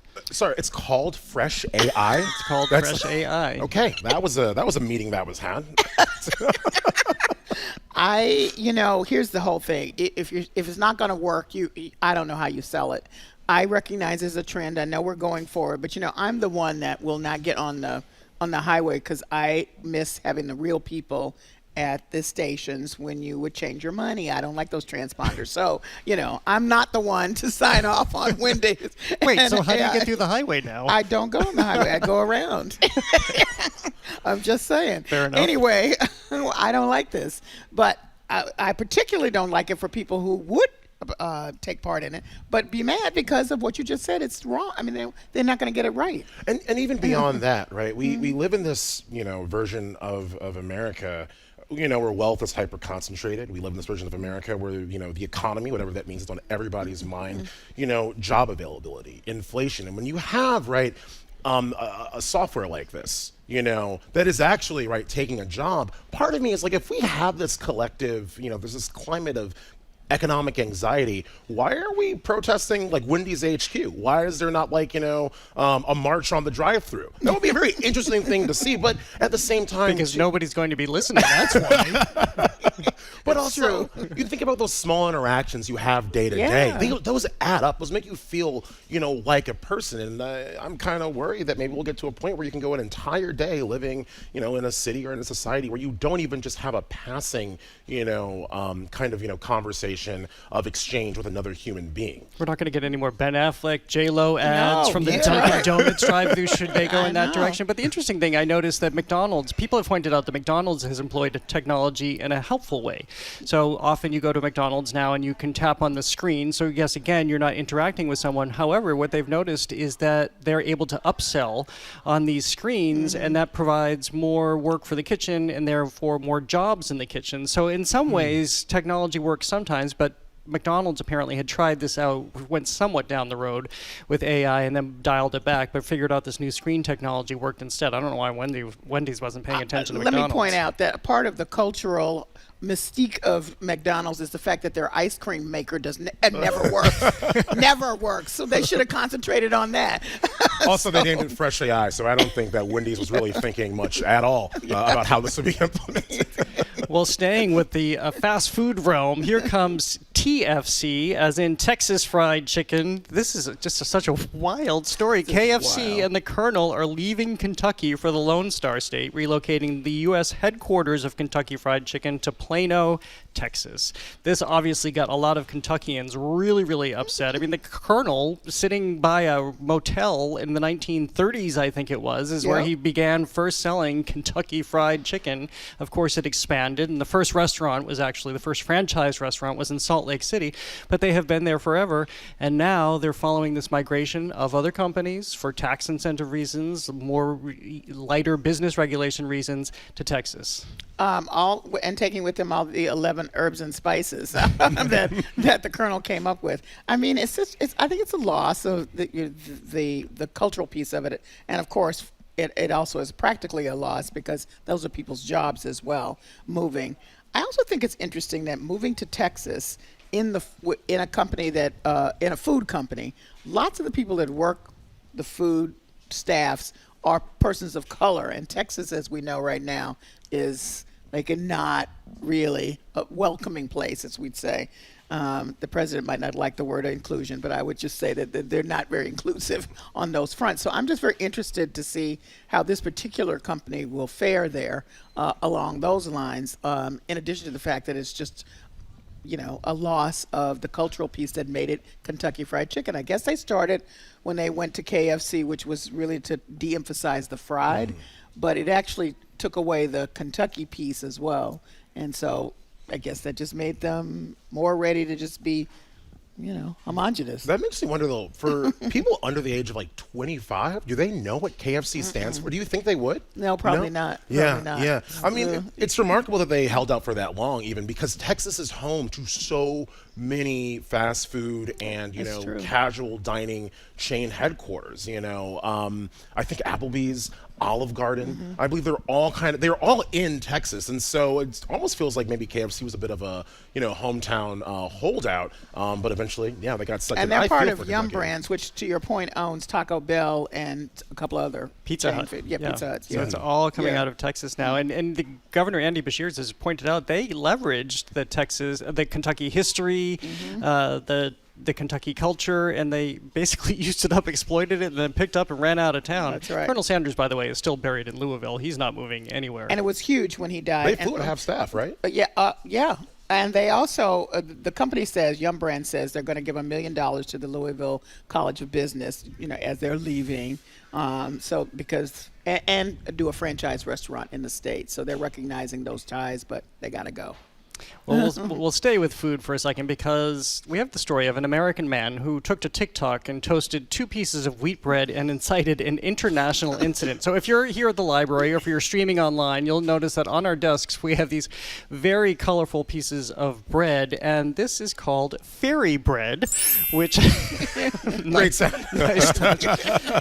Oh, now I'm going to run with that because fairy bread is a delicacy in Australia. It's beloved in children's parties, and basically there is a whole debate now because fairy bread is made with fresh bread, although this American TikToker has decided that it should be toasted, and this is we're going to have a world war over this because the Australians are very, very upset with us about this. So we're going to have a little taste test here to report back on which fairy bread is best.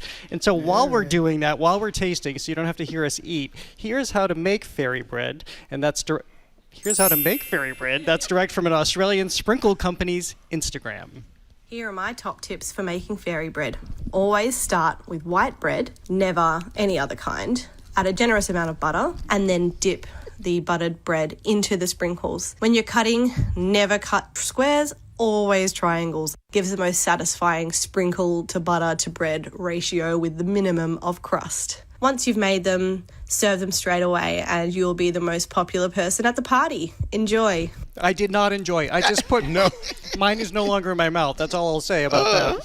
So I thought I was going to enjoy this. So it's bread and butter and sprinkles, or they call them hundreds and thousands in Australia. Of rounds, yeah. So now we're going to, Kate Dellis, our producer here, is going to bring over the American version of the toasted fairy bread. Okay. And we will taste this and let you know how we feel about this. Somebody's got to talk in while we're doing this. James. I'll talk. I will say, without having tasted the toasted one. The butter is doing a lot of heavy lifting, and this could work if your bread is fantastic and your butter is very expensive or homemade. I can see a case for it. But until then, I'm sitting out that birthday party. Okay, the toasted, I'm sorry, Australians, the toasted is better. You know what? I really want to go to Australia, and I don't want my visa privileges to be revoked.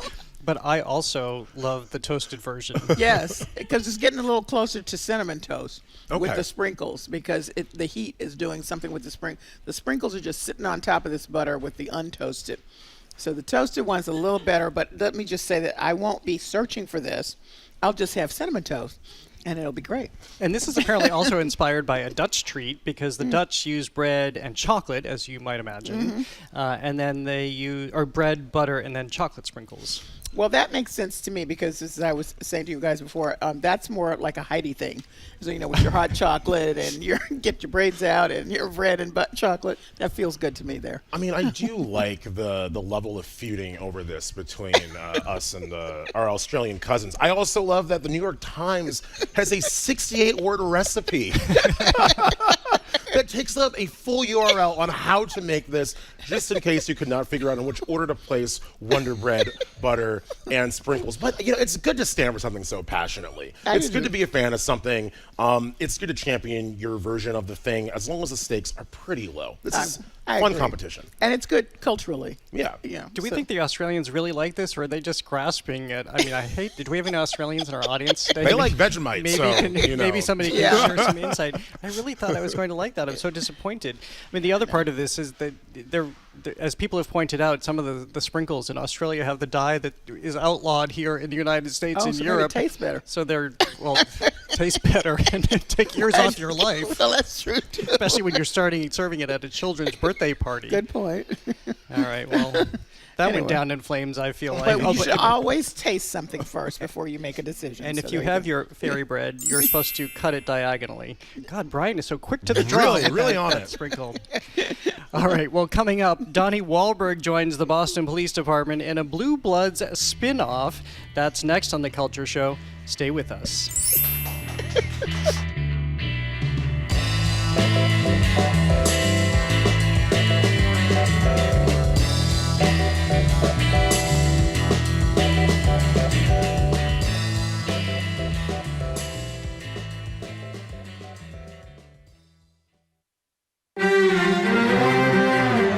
When Russia invaded Ukraine, many Ukrainians had to flee the country for safety.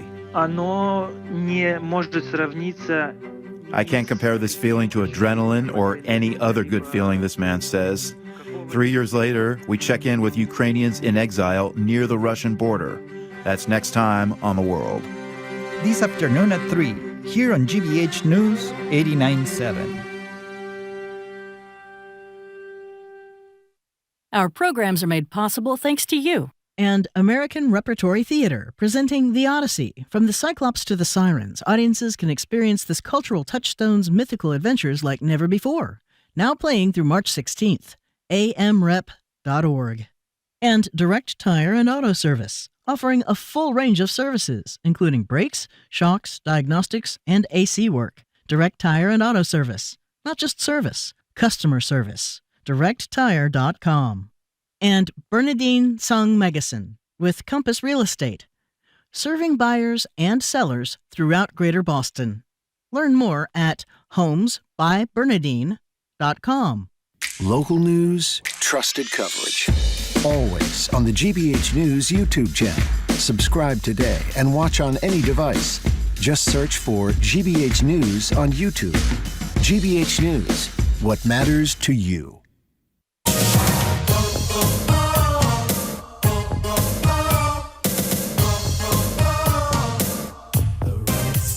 Welcome back to The Culture Show. I'm Jared Bowen, live from our GBH studio at the Boston Public Library. I'm joined by co-hosts Callie Crossley and James Bennett II. If you're just tuning in, it's our Arts and Culture Week in Review, and we're talking about former New Kid on the Block, I guess he's still a president New Kid on the Block too, Donnie Wahlberg, and whether he has the right stuff to bring the WNBA to Boston. This is a really fun and interesting story because as they expand the franchises for the WNBA, and by the way, it makes no sense that we don't have a franchise here, given that basketball was born here, given that our governor is so heavily committed to basketball for her former career before entering politics and the law. But he is assembling a group to possibly add a Boston franchise. I love it. I think it's great. It's called Boston Women's Basketball Partners. He's working with a basketball player. I don't know the names of these people, sorry. NBA Rookie of the Year, Michael Carter-Williams, who is working with him. And but as this piece makes clear, it is very, very expensive. And not that they couldn't raise the money or have the money or whatever, but I think it would be great. Up to $250 million these groups are paying to open a new franchise in a new city. Yeah, I mean, and I think Cleveland so far has ponied up the most, and they might have the money, but the enthusiasm is definitely here, right, in Boston. It was last season where the Connecticut Sun played a regular season game at the Garden to a sold out, to a sold out crowd. And so that's, I guess, if you're part of the partnership trying to bring a team here, a very encouraging thing. But I also do want to say about the Sun that this partnership group in their kind of in their bid, right, they did kind of allude to the acquisition of the Connecticut Sun, which is very interesting because if the Sun moved here, that would mean taking away Connecticut's only professional sports team. It also But okay then. But more so, Connecticut Sun is named so because of the association with Mohegan Sun. The team is owned by the Mohegan tribe. And there is something a little bit weird about New England Collective, wrestling away a property from a tribe in the Northeast. But, I love to see it. I love basketball. I love women's basketball. Yeah, me too. I'm all for it. And I'm loving the fact that it has gotten so much more attention. That means that at some point we get those South Carolina Gamecocks here, and I want to see them. Well, that's why this is such a lucrative business decision, because this has really ballooned. In 2024, they had the highest attendance for the WNBA. Digital consumption is up, merchandise sales are up, so they know exactly what they're doing, and that's why $250 million sounds like a very worthy investment. And of course, you come to Boston; it's a sports town. It's also an arts town. I will remind people that people attend 4 times as many sports events as professional arts events as professional sports events. But it would be nice to have the two be hand in hand, and it seems to make so much sense, and especially with a figure like Donnie Wahlberg at the head of all of this. Yeah, and his Boston connections. I mean, I think that's what helps here is that, he's very Boston in the eyes of so many. And so to bring that kind of Bostonness to the franchise would be good. So they shouldn't be stealing from Connecticut. Make our own. Get our own. And you have that kind of blend, right, of something that's so historic and storied in the Celtics, so old, and you have a blend with something that's also, very new. And I don't know what it would be called, because a lot of the WNBA teams that have affiliates in NBA markets, there is some wordplay between between the name. And there's already a Liberty. Yeah, so we have to do something else. There is. There is. Yeah, there's a team already called the Liberty. Yeah, I'm trying to think what a Celtics analog could be. Not sure. Well, I'm guessing they're not going to use the same marketing firm as the women's soccer team. We saw how that all ended. Well, speaking of Donnie Wahlberg, he'll be joining the local police department as well by way of Boston Blue. This is a Blue Bloods spinoff. Well, this is also a very interesting saga because if people were following this, Blue Bloods, the show that he was on with Tom Selleck, was a huge juggernaut in its slot on Friday night. It was constantly winning. For the 14 plus years that it was on, it was one of the top rated shows on the network, and yet for some reason they decided to cancel it, and Tom Selleck bit back hard and criticized the network for that. And then all of a sudden, here comes this new show with only, so far, one of the cast members, Donnie Wahlberg, which kind of reminds me when Friends ended and Matt LeBlanc got his spinoff, and we kind of heard, it rippled out that the other Friends were not so happy about that. It was like he defected. But we're going to have Donnie Wahlberg in this Boston set show. And according to the press release, he takes a position with Boston PD where he's paired with Detective Lena Peters, who is the eldest daughter of a prominent law enforcement family. So they get to do the law and the police. I mean, storyline sounds great, but it is very weird that Blue Bloods got canceled. It was not my show, but it was quite popular. I even watched the last episode because there was so much attention to the connectedness of the family as portrayed on that show and the fans. It's weird. It's very weird. Something else is going on there, y'all. Yeah, something's going down. I don't know what it is. I liked your analogy to the Friends spinoff, but the thing is, Joey was a profoundly weird show, and I do have a feeling that this Boston Blue, spinoff will also be exceedingly popular, and maybe, I don't know, even more so than Blue Bloods itself, because you think about the kind of conservative cultural moment that we're in, right? We ate up Top Gun Maverick, at the box office. Yellowstone, right? Massive show right now. And so you have, I just, feel you can see it, right? This trend towards, more conservative, affiliated, right? Institutions being represented on television. And what is more that than the Boston Police Department in a way? Well, they're going to have to work out the family because the strength of the Blue Bloods was the family. So they had more than one person carrying that show. It wasn't, Tom Selleck did a lot, but what made it so good is that everybody else, brought something to the table. And so far, just Donnie Wahlberg and his partner not going to do it. Well, I'm thinking this has everything to do with salaries because as we've seen some of the big network news anchors like Hoda Kotb suddenly step down. We know they were making a lot of money. I'm sure Tom Selleck was making a lot of money for that show.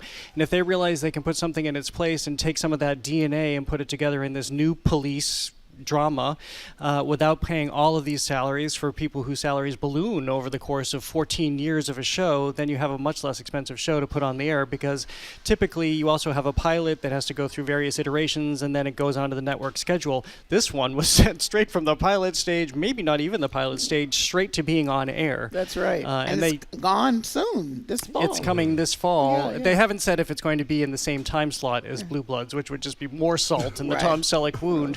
But I think this is all about business at the end of the day. And we don't know if this is going to be shot here. I'm sure they would shoot exteriors and whatnot, but it's been a long time since we've had a big show here like Cheers or even Ally McBeal, which had a lot of people excited for its locales. I think they should do a Law & Order thing and shoot it here, and that would give it an extra cachet.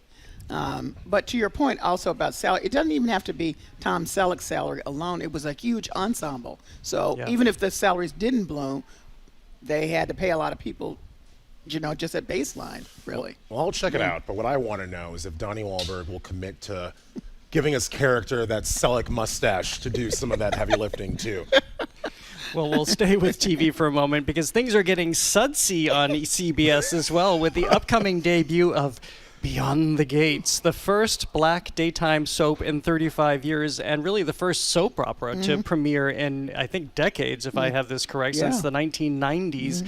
And I think that this is the latest in what we've been talking about here on the Culture Show, about old things are coming back. I'm not sure, especially after James just mentioned people under 25 might not know that Kentucky was the part of KFC. I don't know if that younger generations knew that soap operas existed, that people would be home every day and they would watch every day and follow this continuing storyline every single day.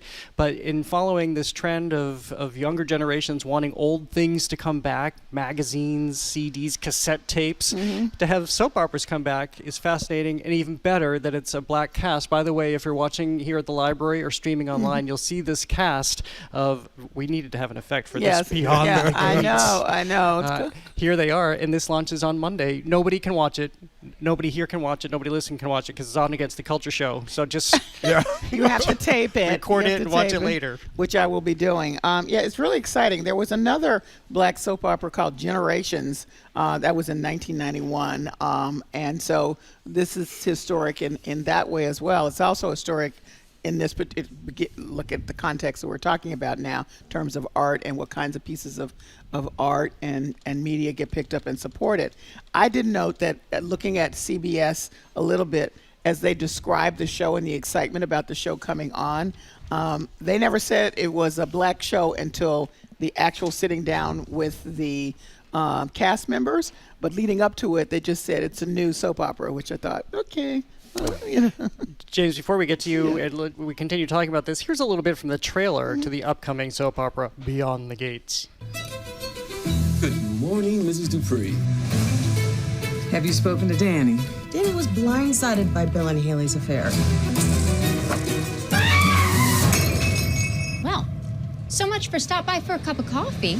It warms my heart to see this beautiful family. I am so proud of every one of you. Does my legacy ever feel like a burden? It's a lot to live up to. Now you need to remember who you are.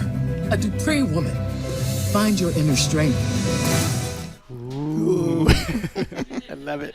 I am unironically excited to check this out. I don't know if anyone else picked up on this, though, but in the log line for this program, Beyond the Gates, the setting is described as a posh gated community in one of the most affluent African-American counties in the country, just outside of D.C. Clearly, this is in Montgomery County. Yes. Clearly, this is Potomac, Maryland. Yes. And I'm really wondering if the creators of this show were able just to kind of capitalize on the popularity of reality TV right now. What if you have Real Housewives of Potomac? I think they're going to be in. Completely fictionalized and put into a soap opera setting for daytime TV. I think, personally, that's brilliant.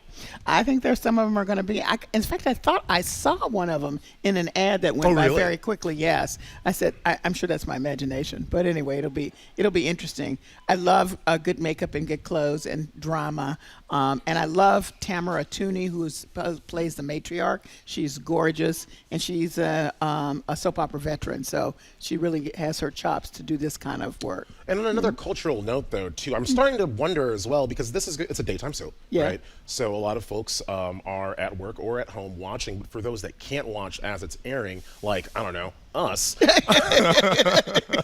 I do wonder if we're going to see another kind of moment of, watching together, either, in person or online. I wasn't able to take part in into the Scandal, Twitter watch parties. I wasn't watching Scandal at the time, and I kind of regret that I missed that moment. And I'm really hoping that maybe the intrigue, around this kind of breeds that, segment. I don't want to call it monoculture, but, makes that a thing again. Well, because also it streams later on I think, Paramount Plus. Probably that makes sense. Yeah. I also appreciate that soap operas are back because so many actors who have high-profile careers. We talked about Julianne Moore earlier in the show. Bryan Cranston. There's a whole roster of actors who got their start in soap operas because it's a great training ground because you have to learn all of these lines. You have to be ready to have shifting lines and shifting scripts, and you have to make the writers happy so they don't kill you or your twin or your triplet off. But there's this great training ground, not unlike acting school, where you have to prove your medal, and so many have counted that experience as the way they got to the top because it instilled this great work ethic and it really tested them and challenged them and they survived it. And you have to develop a character, really develop them, so people will follow, So I'm looking for it.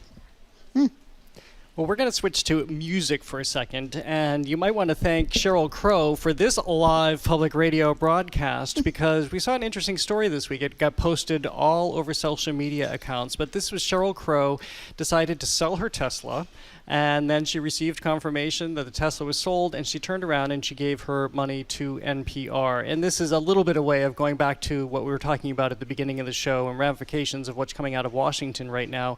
But Sheryl Crow, the singer, of course, recognizing that that NPR, to some degree, along with PBS, is under threat as the government has called both PBS and NPR to Washington to testify before Congress, and because both entities somewhat rely on government funding, not entirely.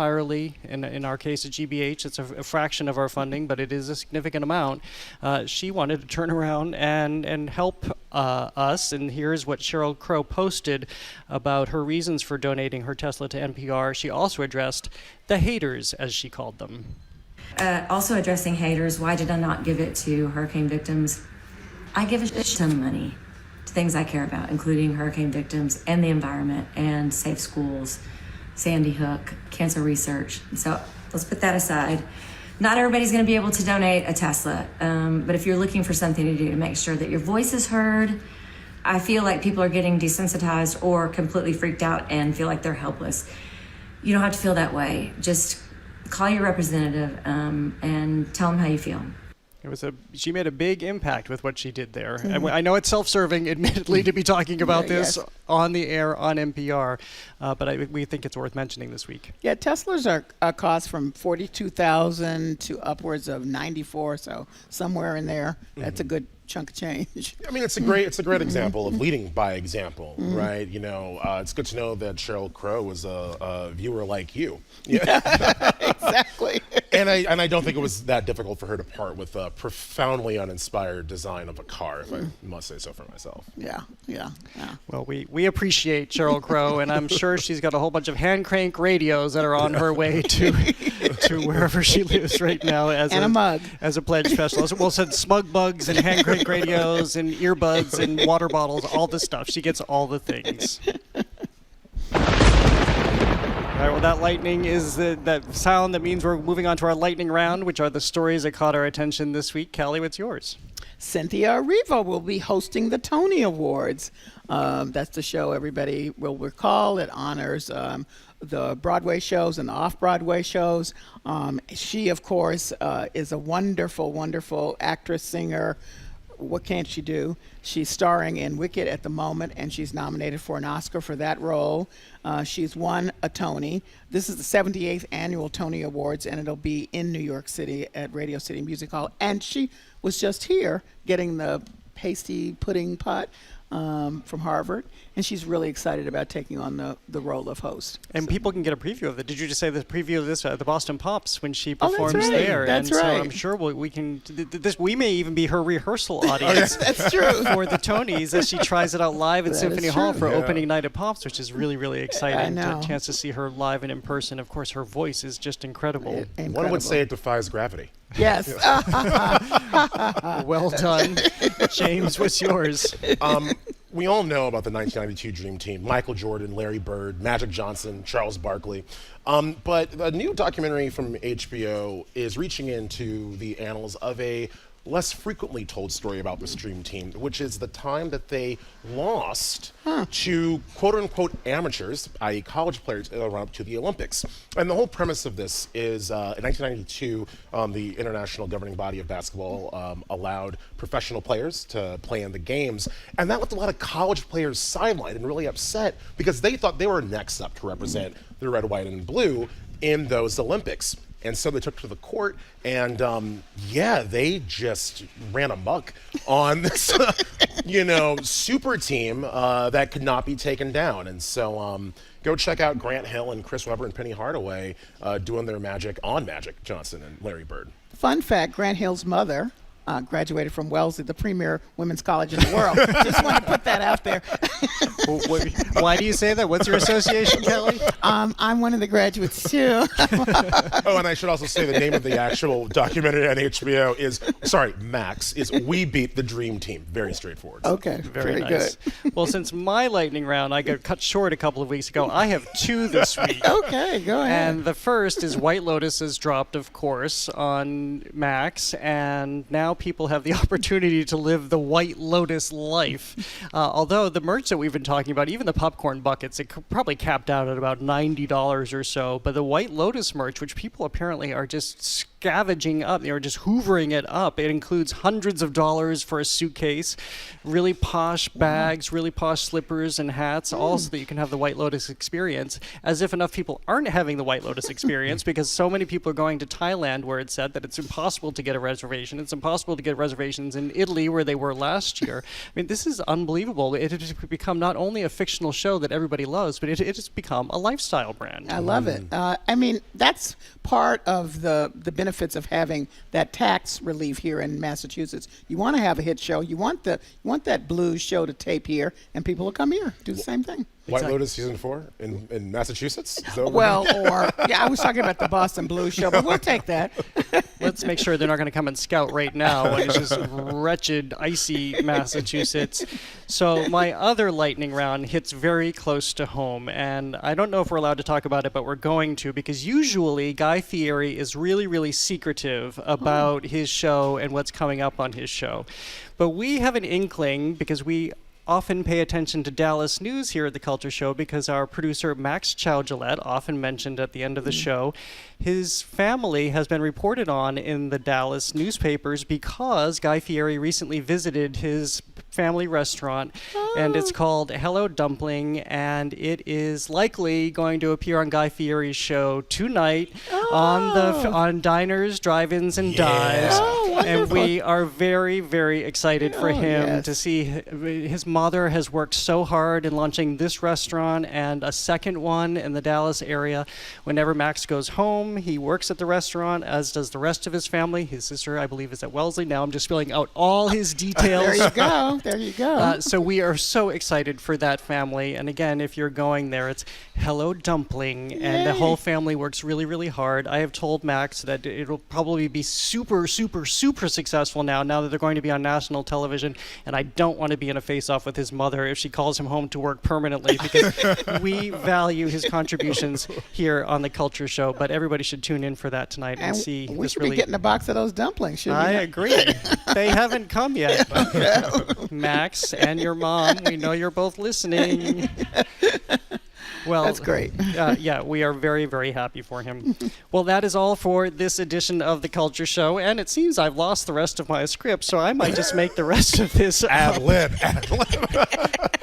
I know on Monday we're going to be talking to Megan Marshall, the Pulitzer Prize winning author. We're also going to be talking to the man who's in charge of Maine's lighthouses.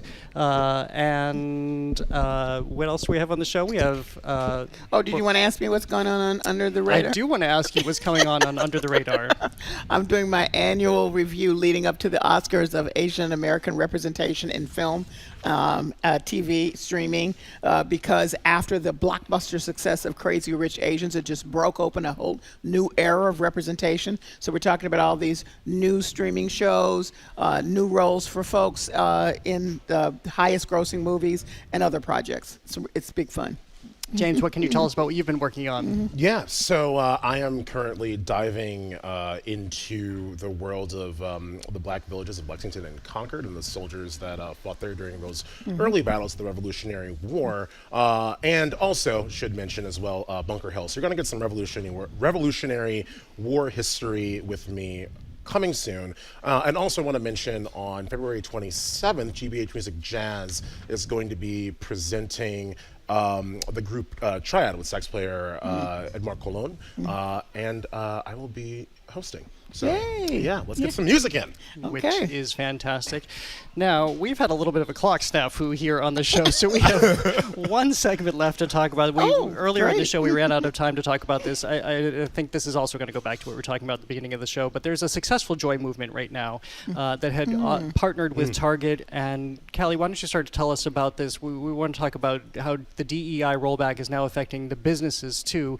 Businesses like the successful joy movement, which were started to promote unity and inclusivity. So it's called Black Men Smile. That's what it ended up being called. And this guy, Carlton Mackey, was overwhelmed after George Floyd's death, and he just sort of Googled Black Men Smile because there were so many depressing images after that and so much trauma and people feeling down about it.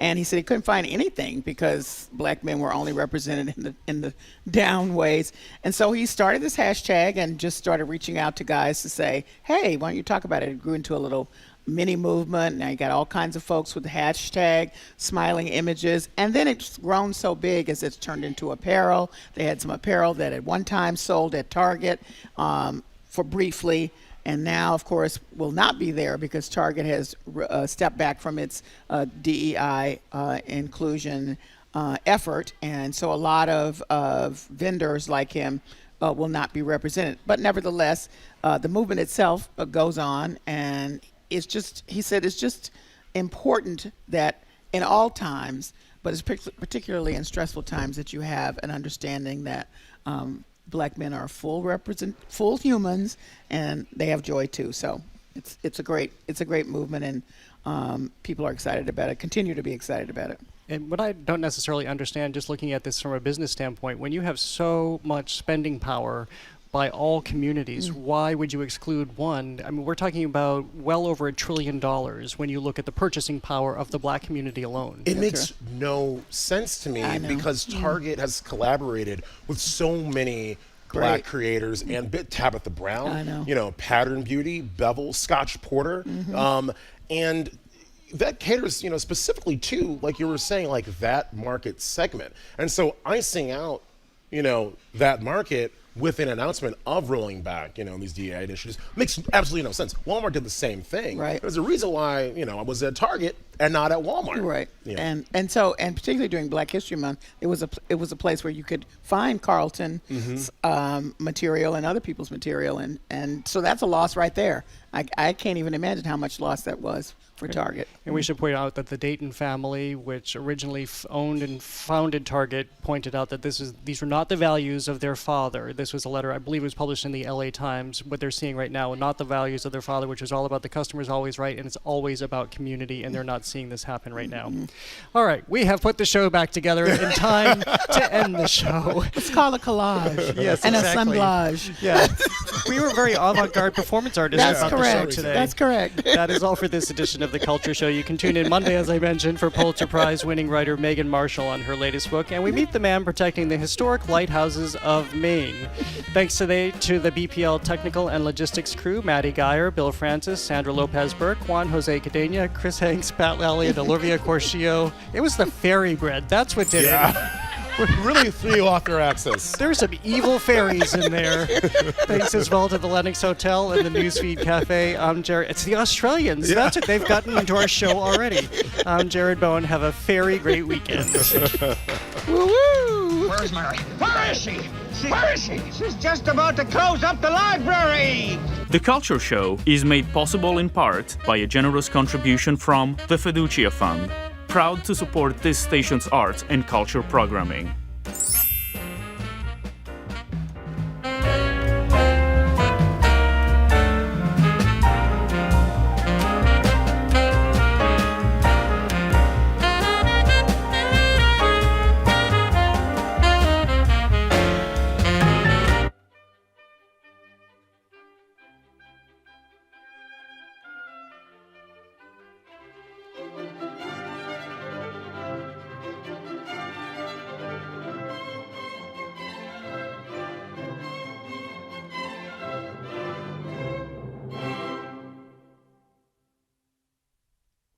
Haydn's Oboe Concerto in C, that is soloist Pierre Pirlo and the Franz Liszt Chamber Orchestra led by Janos Rolla.